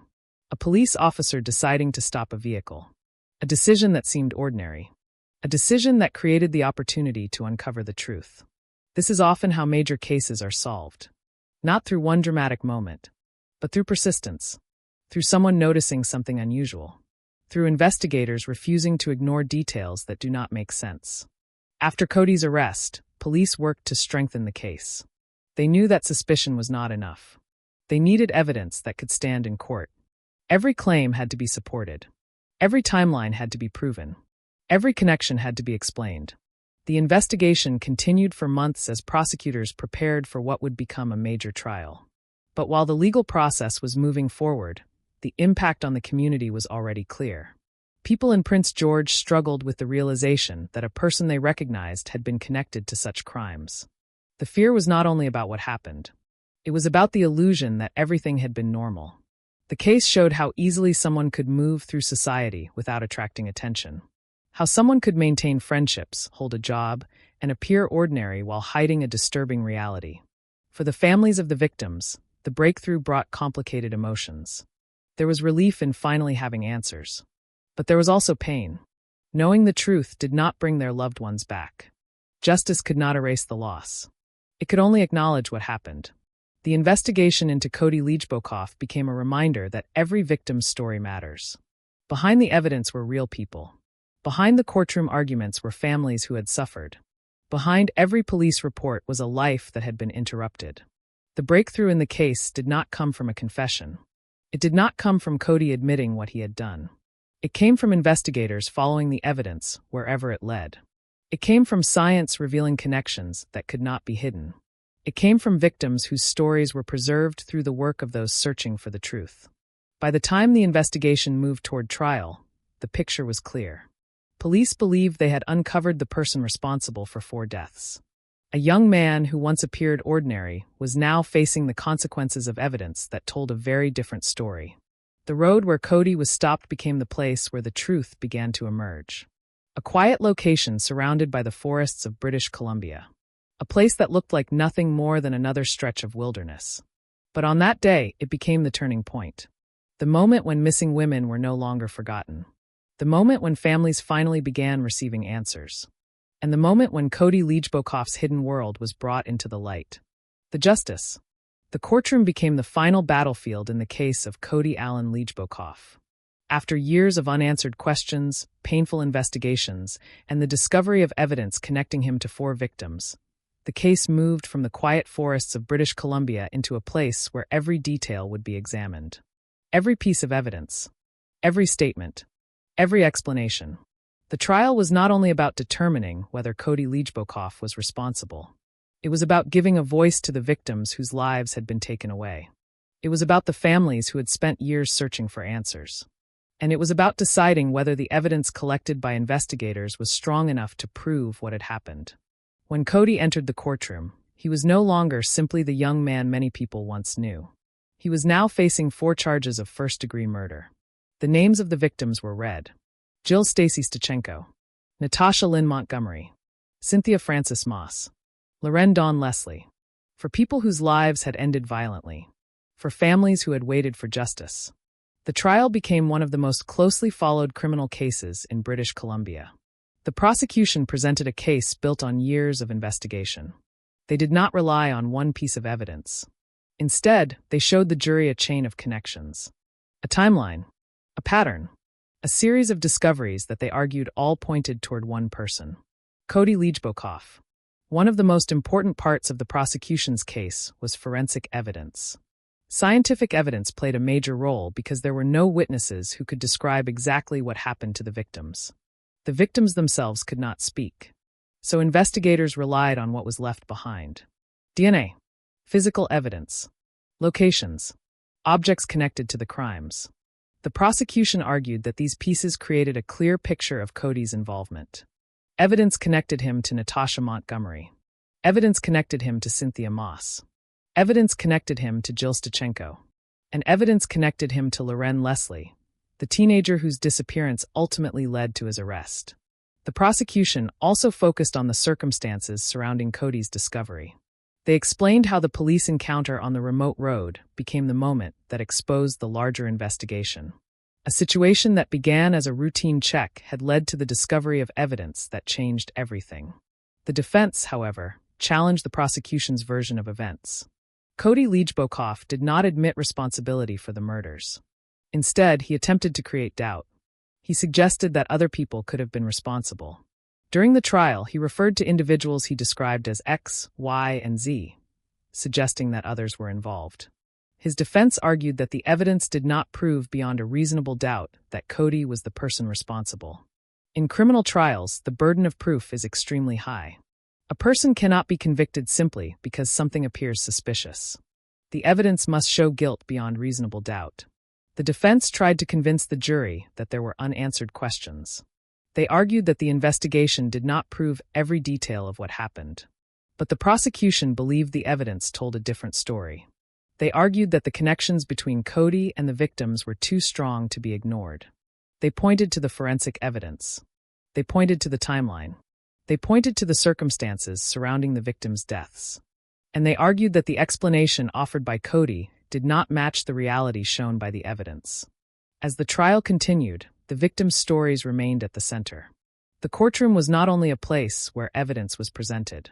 It was also a place where families were forced to revisit their deepest pain. For the families of Jill, Natasha, Cynthia, and Loren, the trial represented both hope and suffering. Hope because justice was finally possible. Suffering because every testimony and every piece of evidence reminded them of what they had lost. Jill Stachenko was remembered as a mother, a woman whose children had lost someone irreplaceable. Natasha Montgomery was remembered as a young mother whose life was taken away before her children could grow up with her. Cynthia Moss was remembered as a person with her own story, her own relationships, and her own place in the world. Loren Leslie was remembered as a 15-year-old girl whose future was taken before it had a chance to unfold. The courtroom heard the facts of the investigation. But behind those facts were human lives. The trial lasted for months. The jury listened to testimony. They examined evidence. They heard arguments from both sides. Their responsibility was enormous. They had to decide whether the evidence proved that Cody Leijbokoff committed the crimes beyond reasonable doubt. The prosecution presented Cody as someone who carefully hid his true nature behind an ordinary appearance. They argued that his young age and normal lifestyle did not change what the evidence showed. A person could appear normal and still commit terrible acts. The defense continued questioning the strength of the case. But as the trial progressed, the evidence became increasingly difficult to dismiss. The jury eventually reached a decision. On September 11, 2014, Cody Leijbokoff was found guilty of 4 counts of first-degree murder. The verdict confirmed what investigators had spent years working to prove. Cody was responsible for the deaths of Jill Stachenko, Natasha Montgomery, Cynthia Moss, and Loren Leslie. For the families, the verdict brought a moment of justice. But it could never bring back the people they had lost. A courtroom decision can hold someone accountable. It can recognize wrongdoing. It can provide an answer. But it cannot erase grief. On September 16, 2014, Cody Leijbokoff received his sentence. He was given life imprisonment. He would not be eligible for parole for 25 years. The sentence reflected the seriousness of the crimes and the devastating impact on the victims and their families. The case also resulted in Cody being placed under additional monitoring due to factors related to the crimes. The final judgment closed one chapter. But the effects of the case continued. For the community of Prince George, the story remained disturbing. People struggled with the idea that someone so young and seemingly ordinary could be responsible for such devastating crimes. The case changed how many people viewed safety and trust. It showed that danger does not always appear obvious.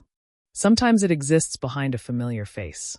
Sometimes it hides in ordinary conversations. Sometimes the person responsible is someone nobody expected.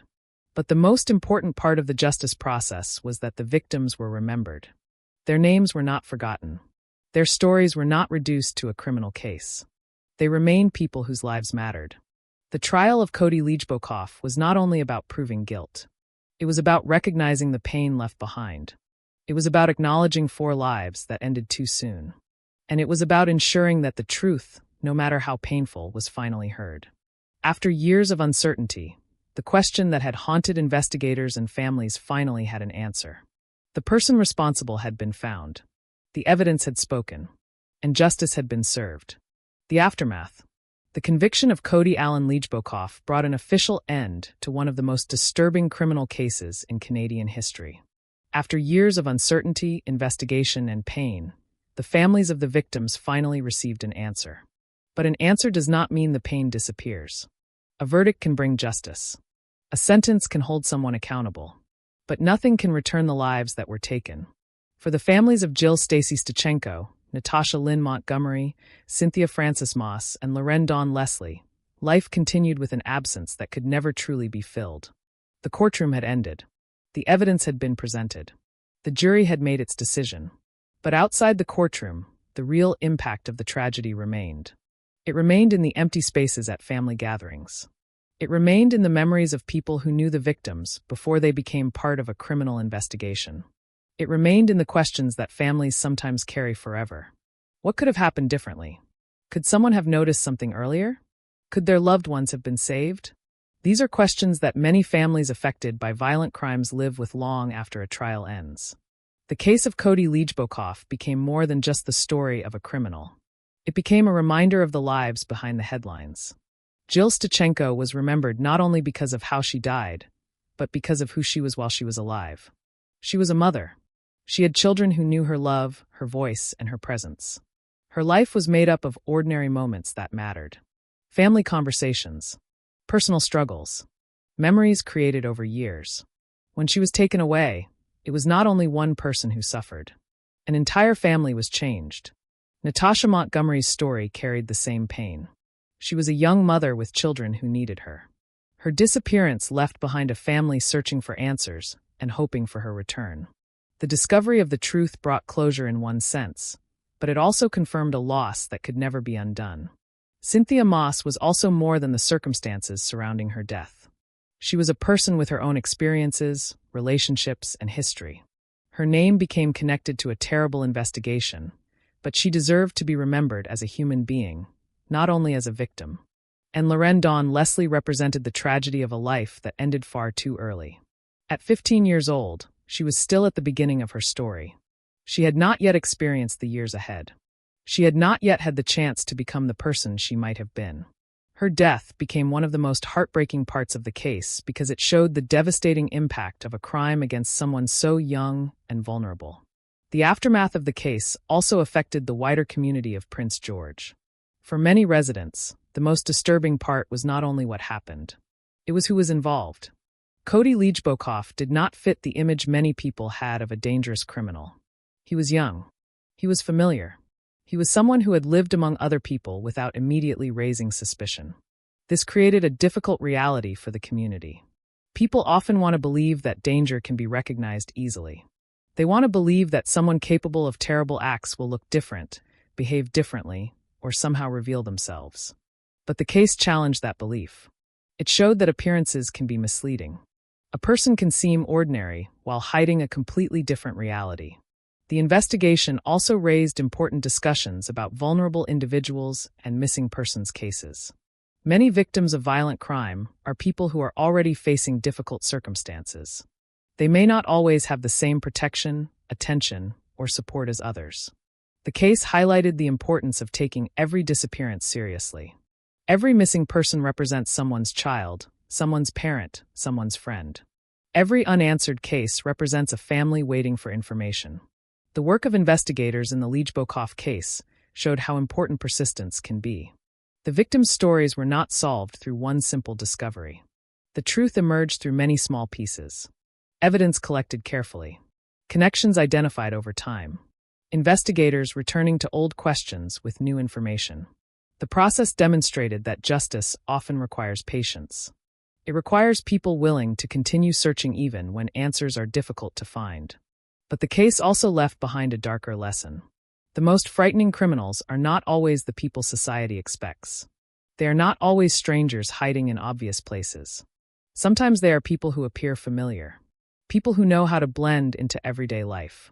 People who understand how to create an image that others believe. This was one of the reasons Cody Leijbokoff's case remained so disturbing. The contrast between his appearance and his crimes created a sense of disbelief. A young man who once seemed like an ordinary person became the subject of one of Canada's most serious criminal investigations. That contradiction stayed with many people. It forced them to consider a difficult truth. Knowing someone does not always mean knowing everything about them. The case also became part of a larger conversation about how society remembers victims. Too often, victims of crime become known only because of what happened to them. Their names appear in news reports.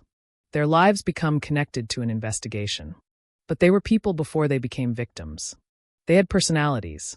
They had dreams. They had moments of happiness. They had futures. Remembering them means looking beyond the tragedy. It means understanding that their lives mattered before the crime ever happened.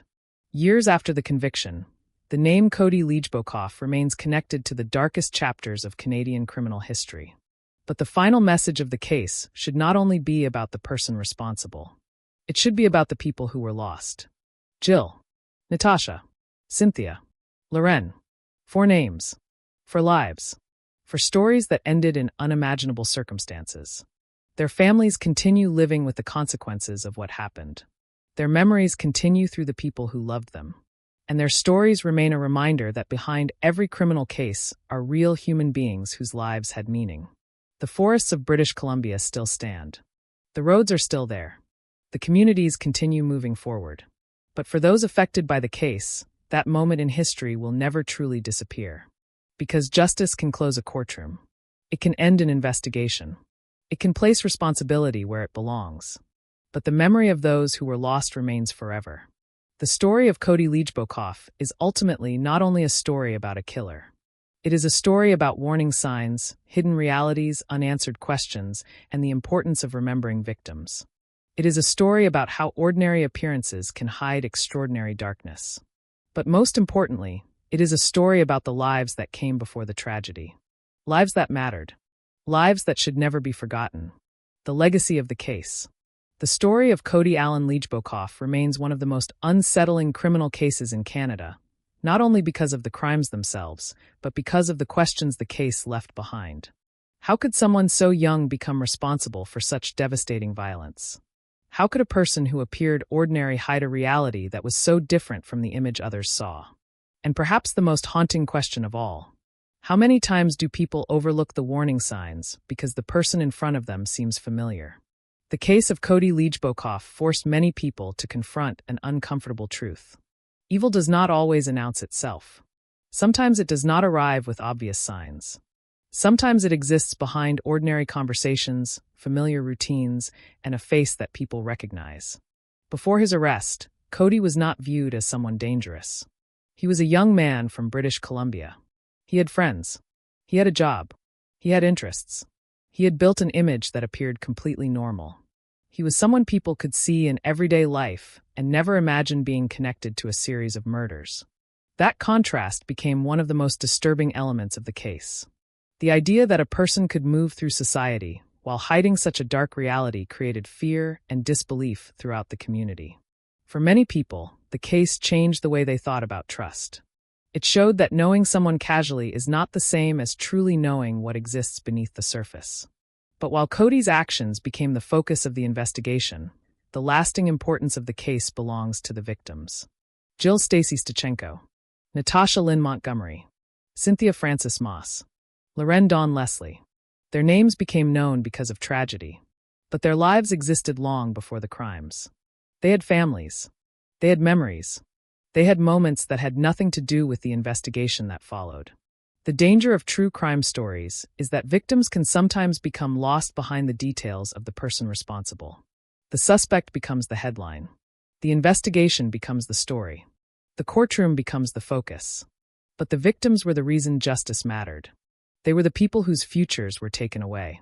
They were the people whose families had to continue living with the consequences. Remembering them means understanding that they were not simply part of a criminal case. They were human beings.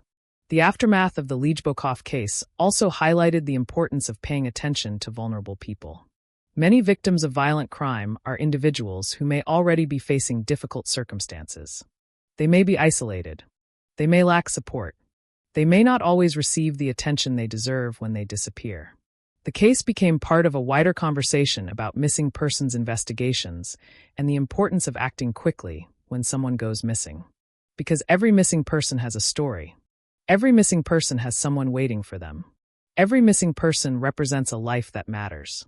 The investigation into Cody Lidzbokov also demonstrated the importance of persistence in solving complex crimes. The case was not solved through one simple discovery. It was built through years of work. Investigators had to examine details carefully. They had to connect information that initially appeared unrelated.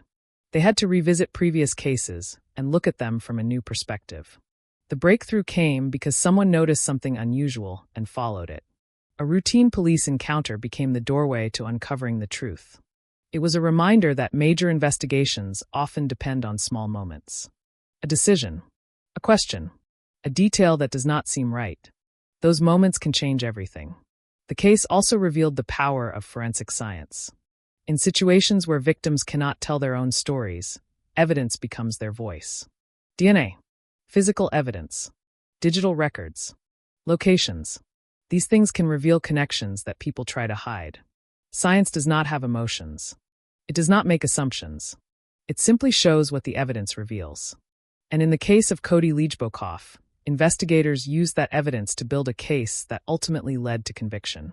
However, even after justice was delivered, the emotional impact remained. A prison sentence could not restore what was lost. It could not bring back a mother to her children. It could not return a teenager to the future she should have had.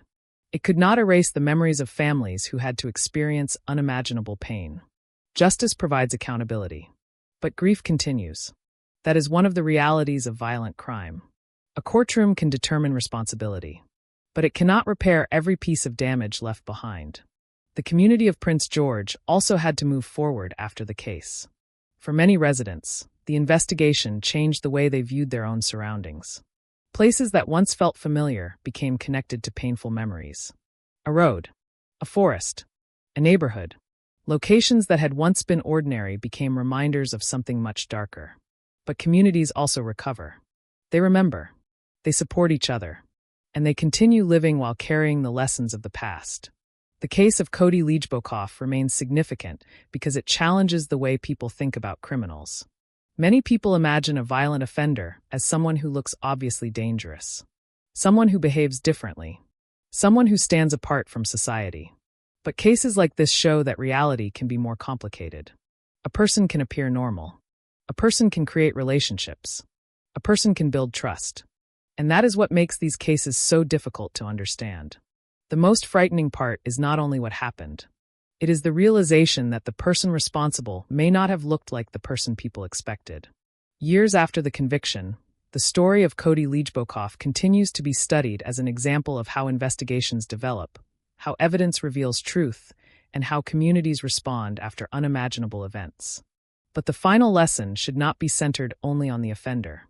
The most important lesson is about awareness, about compassion, about taking people seriously when they disappear, about recognizing that every person has value. The lives of Jill, Natasha, Cynthia, and Loren should not be remembered only because of the tragedy that ended them. They should be remembered because they existed, because they mattered, because their lives had meaning. The story of Cody Lidzbokov is a dark chapter in Canadian criminal history. It is a story of hidden violence, a story of investigation, a story of justice. But above everything else, it is a reminder that behind every crime statistic are real people. People who had dreams. People who were loved. People whose stories deserved to continue. Their lives ended, but their memories remain. And that is the part of the story that must never be forgotten. The hidden questions. Even after the conviction of Cody Allen Lidzbokov, the case continued to raise difficult questions. A criminal trial can provide a legal answer. A jury can decide guilt. A judge can deliver a sentence. But some questions remain long after the courtroom doors close. Questions about warning signs. Questions about missed opportunities. Questions about how someone can exist in a community for years while hiding a disturbing reality. The case of Cody Lijdbokov was not only a story about crimes committed. It was also a story about perception, about how people see others, about how easily appearances can influence judgment. Before investigators connected Cody to 4 murders, many people saw him as an ordinary young man. He was 20 years old. He had grown up in British Columbia. He had worked at a car dealership. He had friends. He had interests. He was someone who seemed to fit into everyday life. And that became one of the most unsettling parts of the case. The person at the center of the investigation was not someone who appeared completely separate from society. He was someone who had lived among others. Someone who had conversations. Someone who had built relationships. Someone who could walk through ordinary places without attracting immediate attention. This created a disturbing realization for many people. Sometimes danger does not look the way people expect it to look. Sometimes a person can hide behind a carefully created image. Cody had presented himself as a young man connected to a rural lifestyle. Through social media, he created an identity that reflected the image of a typical country boy. The name he used online suggested someone connected to freedom, outdoor life, and simplicity. To many observers, that image seemed harmless. But the investigation revealed a completely different story. The difference between the person people thought they knew and the person prosecutors described in court became one of the central themes of the case. It showed how difficult it can be to recognize hidden behavior. People often search for obvious signs. They expect a dangerous person to appear angry, isolated, or threatening. But many offenders do not fit that image. They can appear friendly. They can appear calm. They can appear normal. And that is what makes these cases so frightening. The victims in the Lijdbokov case also raised important questions about vulnerability. Jill Stachenko, Natasha Montgomery, Cynthia Moss, and Loren Leslie all had their own stories. They were individuals with different experiences and different challenges. But investigators believed they shared something that made them easier targets. They were people who could be isolated. People who may not have had the same protection or attention that others might receive. This became one of the painful lessons of the case. The people who are most vulnerable often need the greatest protection. When someone disappears, every moment matters. Every missing person deserves attention. Every family deserves answers. The case also showed the challenges faced by investigators. Solving a complex criminal case is rarely a simple process. There are no perfect timelines. There are no easy answers. Detectives often work with incomplete information. They must collect small pieces and slowly create a larger picture. In the Lijdbokov investigation, police had to connect cases that originally appeared separate. A missing woman, another disappearance, a body discovered in a different location, a teenage girl who vanished. Each case carried its own pain. Each family had its own unanswered questions. But through evidence and investigation, those separate stories became connected. The work required patience. It required attention to detail. It required investigators to continue searching even when answers were difficult to find. The discovery of Cody's connection to the victims changed everything. But even after the evidence began pointing toward him, investigators still had to prove their case. Suspicion was not enough. A person could not be convicted because something felt wrong. The evidence had to show the truth. That process demonstrated the importance of the justice system. It allowed every piece of information to be examined. It allowed both sides to present their arguments. It required the prosecution to prove guilt beyond a reasonable doubt. And in the end, the jury decided that the evidence was strong enough. Cody Lijdbokov was found guilty. But the verdict did not erase the questions that remained. For families, justice often comes with complicated emotions. There may be relief. There may be anger. There may be sadness. There may even be moments when the answer they waited for feels impossible to accept. Because knowing what happened does not change what was lost. The families still had to continue living without the people they loved. They still had to face birthdays, holidays, and ordinary days without them. That is the reality after violent crime. The legal process ends. But grief continues. The case also became a reminder about the importance of remembering victims beyond the crime. When people hear stories like this, they often focus on the offender. They want to understand motivation. They want to know what caused someone to commit such acts. Those questions are understandable. But the victims should always remain at the center. Because they were people before they became part of an investigation. They had personalities. They had hopes. They had relationships. They had lives that mattered. Jill was a mother. Natasha was a mother. Cynthia had her own history and connections. Loren was a teenager with a future ahead of her. Their stories should not end with the moment they were harmed. They should continue through remembrance. The case of Cody Liejbokoff also changed conversations about online interactions. Lauren's connection with Cody through social media showed how the internet can create opportunities for people to meet. Technology can bring people together. It can create friendships. It can provide communication. But it can also allow people to hide parts of themselves. A person online may not always be the same person they appear to be. This became another lesson connected to the case. Trust should always be balanced with awareness. The legacy of the investigation continues because it represents more than one criminal case. It represents questions about safety, about community, about awareness, about how society protects those who are most vulnerable.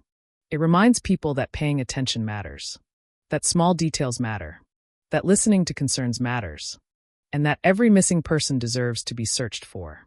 The story of Cody Liejbokoff remains disturbing because it challenges the idea that people can always recognize danger.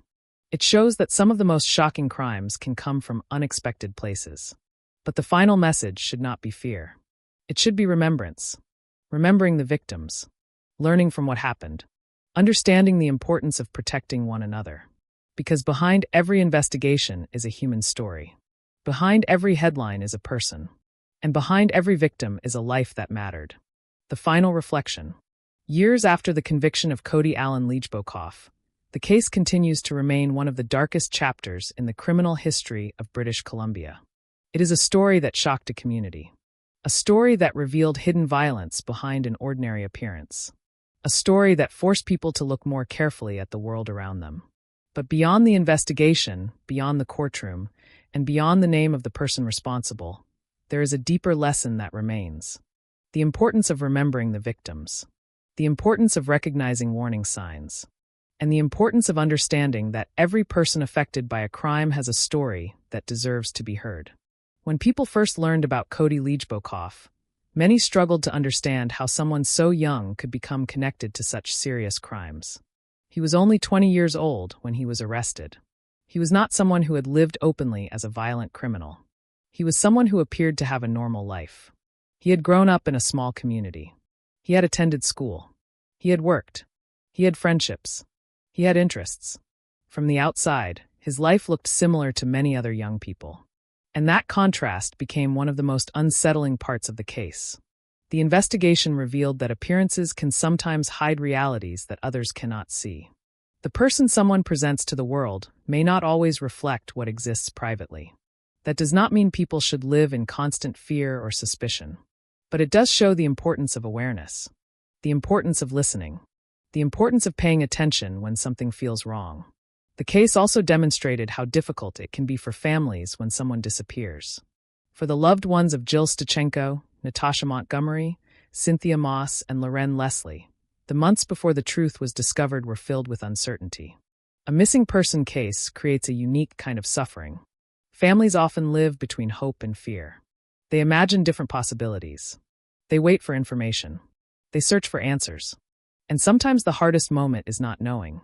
The truth can be painful, but uncertainty can be its own form of suffering. For these families, the investigation eventually provided answers. But those answers came with an unimaginable cost.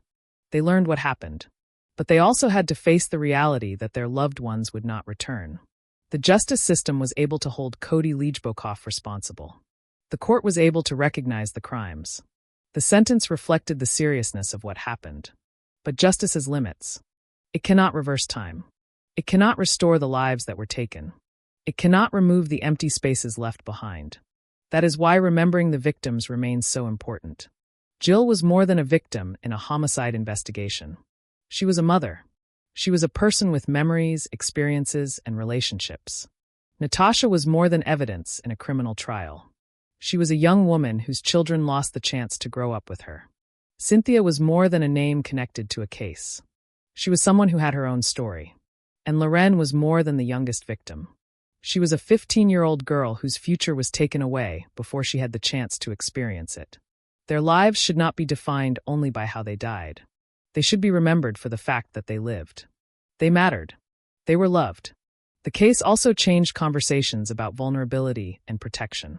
It showed how important it is to recognize people who may be at greater risk. People who are isolated. People who may not have strong support systems. People whose disappearances may not immediately receive the attention they deserve. Every missing person deserves to be taken seriously. Every family deserves answers. Every life deserves protection. The investigation into Cody Leijbokoff also became an example of how modern criminal cases are solved. Not through one dramatic moment, not through one perfect clue, but through persistence, through investigators continuing to search, through evidence being collected carefully, through science revealing connections that were once hidden. The case showed the importance of forensic evidence. A small trace can become a major discovery. A forgotten detail can become the key to understanding what happened. In cases where victims cannot speak for themselves, evidence becomes their voice. It tells the story they can no longer tell. But perhaps the most lasting lesson from the case is about the danger of assumptions. People often believe they can recognize a dangerous person. They believe there are obvious signs. A certain appearance. A certain behavior. A certain personality. But real life is often more complicated. Some people who commit terrible acts do not appear different. They can smile. They can communicate. They can create trust. They can appear ordinary. That reality is frightening because it challenges the way people understand safety. But it also teaches an important lesson. Awareness should come from understanding, not fear. The goal is not to see everyone as a threat. The goal is to understand that every person and every situation deserves attention. The story of Cody Leijbokoff remains disturbing because it reminds society that hidden dangers can exist anywhere. But the story should not end with the person responsible. It should end with the people who were lost. Their memories are the most important part of the story. Their lives are the reason justice mattered. Their families are the reason answers were needed. Their names are the reason the case should never be forgotten. Years later, the forests and roads of British Columbia continue to exist. People continue their daily lives. Communities continue moving forward. But for those connected to the victims, the past remains present. A date, a memory, a moment that changed everything. The case of Cody Leijbokoff is a reminder of the fragility of life. It is a reminder that ordinary moments can hide extraordinary consequences. It is a reminder that every person has a story beyond the tragedy that may define them in the public eye.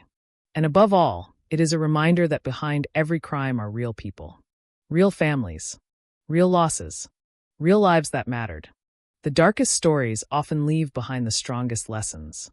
The lesson that victims should never be forgotten. The lesson that truth can take time to emerge. The lesson that justice requires dedication. And the lesson that every life deserves to be remembered with dignity. The story of Cody Leijbokoff will remain part of Canada's criminal history. But the final memory should belong not to the crime.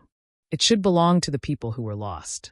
Jill, Natasha, Cynthia, Loren. For lives, for stories, for reminders that behind every case file is a human being whose life had value. And that is the truth that remains long after the investigation ends. The unanswered shadows. Even after the final verdict was delivered and Cody Allen Leijbokoff was sent to prison, the story did not simply disappear.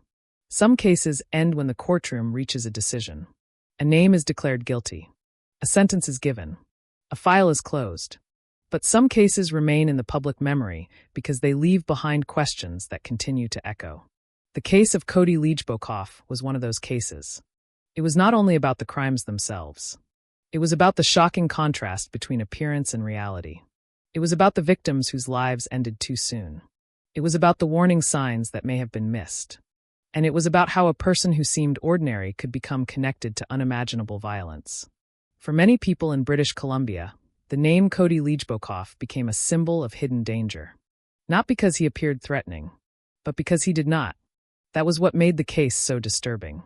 The idea that someone could live a seemingly normal life while carrying such darkness created a deep sense of discomfort. People who knew Cody before his arrest often described a person who did not immediately stand out. He was young. He was social. He enjoyed activities common among people his age. He worked. He interacted with others. He had created an image of someone who belonged in the community. And then came the investigation that revealed another side. A side that shocked those who believed they knew him. The case became a reminder that understanding a person only through their public image can be dangerous. People often see only what someone chooses to show. They see conversations. They see smiles. They see everyday behavior. But they may never see what happens away from public attention. This does not mean that everyone should be viewed with suspicion. But it does show the importance of awareness. The importance of noticing when something does not feel right. The importance of taking concerns seriously. The victims remained the most important part of this story. Jill Stacy Stachenko, Natasha Lynn Montgomery, Cynthia Frances Moss, Loren Dawn Leslie. Their names became permanently connected to one of Canada's most disturbing criminal cases. But their identities were not defined by the tragedy. Before the investigation, before the headlines, before the courtroom, they were people living their own lives. Jill was a mother. She had children who knew her presence. She had a role in a family that depended on her. Her absence created a loss that could never be replaced. Natasha was also a mother. Her disappearance left behind children who lost someone who should have been part of their future. The pain of losing a loved one is difficult enough. But losing someone through violence creates another layer of suffering. There is not only grief. There are questions. There is anger. There is the search for understanding. Cynthia was also more than the circumstances surrounding her death. She had her own experiences, her own relationships, her own memories. She was a person whose life had meaning before her name appeared in a criminal investigation. And Loren represented the tragedy of potential lost. At 15 years old, she was still at the beginning of life.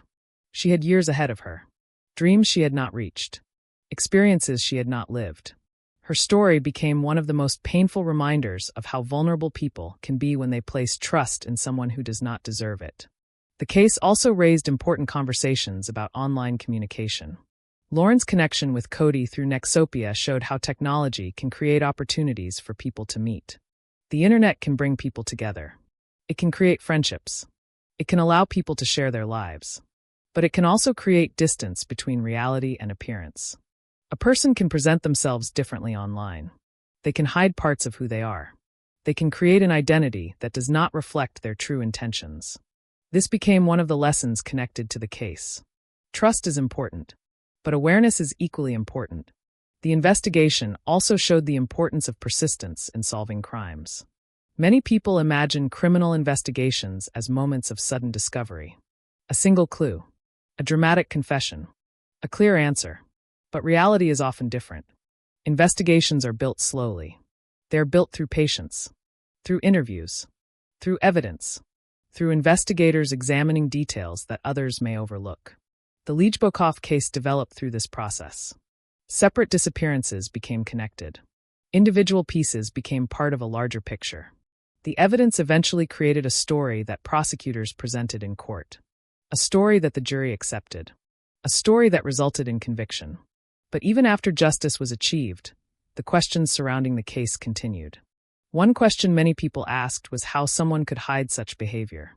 How could someone maintain an ordinary life while committing terrible crimes? The answer is complicated. There is rarely one simple explanation. Human behavior is complex. People can hide parts of themselves. They can manipulate how others see them. They can create different versions of themselves depending on the situation. That is why cases like this remain fascinating and frightening. They challenge the way people understand human nature. They remind society that appearances can be misleading. The aftermath of the case also showed the importance of supporting victims' families. When a criminal case ends, many people move on. The media leaves. The public attention fades. But families continue living with the consequences. They continue carrying memories. They continue facing anniversaries. They continue remembering the people they lost. Their story does not end when the verdict is announced. Their lives are permanently changed. The case of Cody Liejbokoff also became a reminder that justice is not only about punishment. Justice is about recognition. Recognition that something wrong happened. Recognition that victims mattered. Recognition that families deserved answers.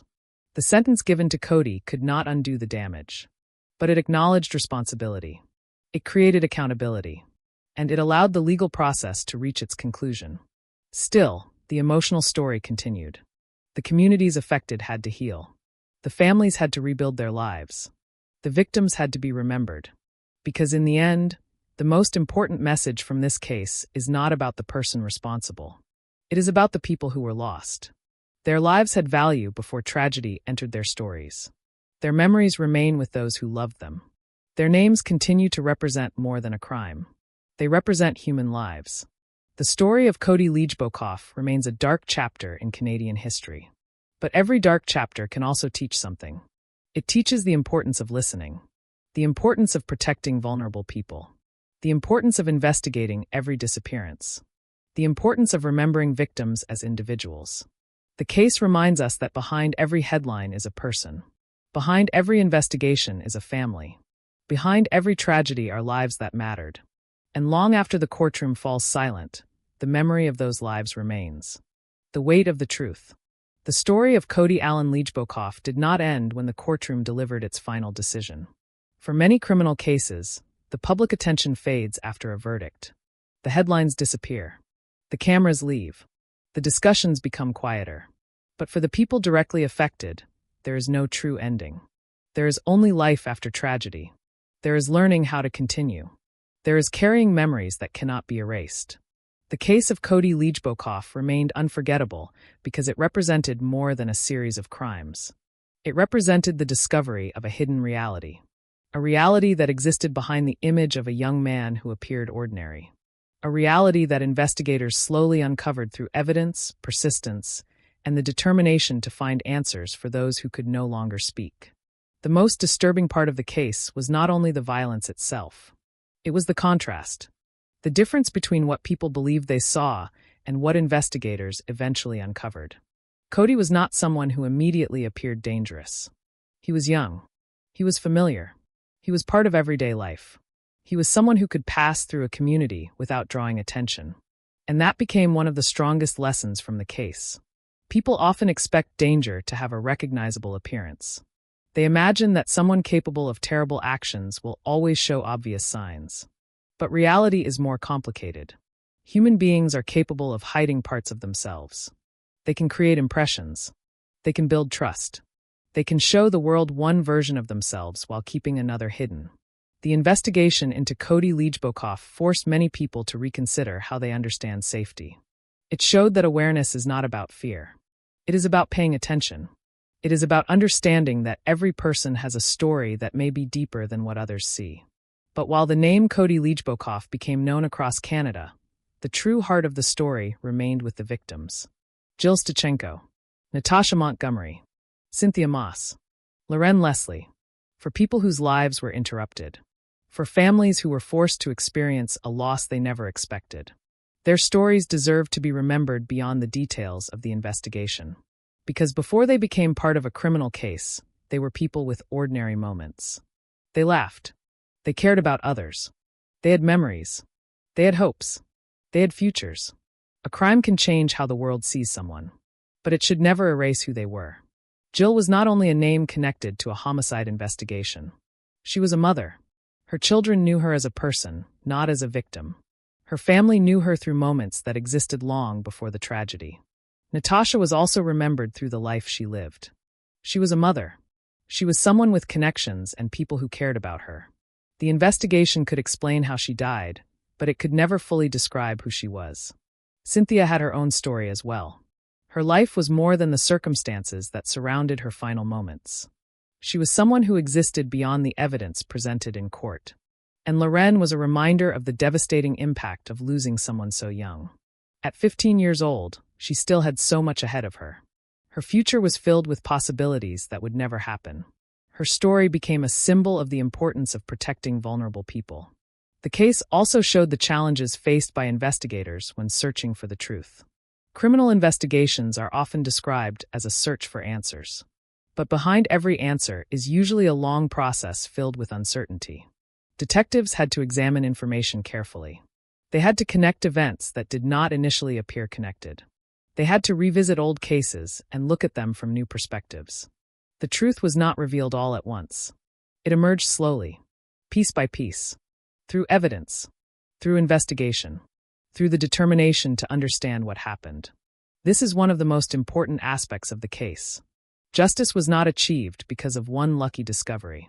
It was achieved because people continued searching, because investigators followed the evidence, because they refused to let unanswered questions remain unanswered. The forensic evidence became a crucial part of that process. Scientific evidence does not depend on emotions or assumptions. It creates connections. It reveals information that may have been hidden. In cases where victims cannot tell their own stories, evidence becomes their voice. It tells investigators what happened. It helps reconstruct moments that would otherwise remain unknown.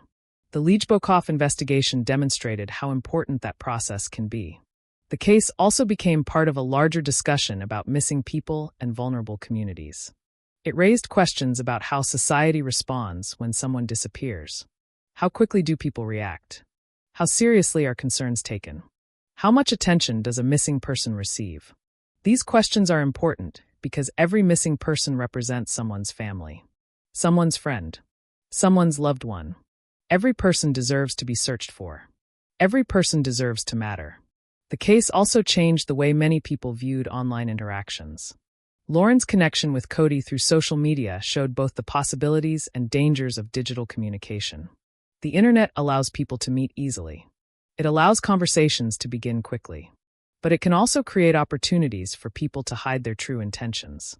Someone online may appear different from who they really are. That does not mean technology itself is dangerous. It means awareness is necessary. The same caution people use in the physical world must also exist online. Years after the conviction, the case continues to be studied because it raises difficult questions about human behavior. What causes someone to commit violence? How can someone hide such actions? How can communities recognize warning signs? There are no simple answers. Every case has its own circumstances. But one thing remains clear: the importance of remembering the victims. Because when a person becomes known only through tragedy, something is lost. Their life becomes reduced to the worst moment that happened to them. But people are more than their endings. They are the memories they leave behind. They are the relationships they created. They are the moments they shared. The final lesson of the Cody Lidzbokoff case is not only about a criminal investigation. It is about humanity. It is about recognizing the value of every life. It is about understanding that behind every case file is a person. Behind every statistic is a story. Behind every tragedy are people who loved someone and lost them. The forests and roads of British Columbia remain. The communities continue. The world moves forward. But for the families and people connected to the victims, the memory remains. The case is a reminder that truth can take time. That justice requires commitment. That victims deserve to be remembered. And that even in the darkest stories, the most important voices are often those that can no longer speak. Jill, Natasha, Cynthia, Loren. Their lives were more than a criminal case. Their memories are the reason the truth mattered. And their stories remain the part of this tragedy that should never disappear. The lasting memory. Some stories remain in the public memory not because people want to remember the darkness, but because they carry lessons that cannot be ignored. The case of Cody Allen Lidzbokoff is one of those stories. It began with disappearances, with families waiting for answers, with investigators searching through uncertainty. And it ended with a conviction that revealed the truth behind one of the most disturbing criminal cases in Canadian history. But even after justice was delivered, the impact of the case continued. Because a criminal case is never only about the person responsible. It is about the people affected, the families who lost someone, the communities that changed, the victims whose lives deserve to be remembered. The name Cody Lidzbokoff became associated with violence and tragedy. But the names that should remain most important are the names of those who were taken away.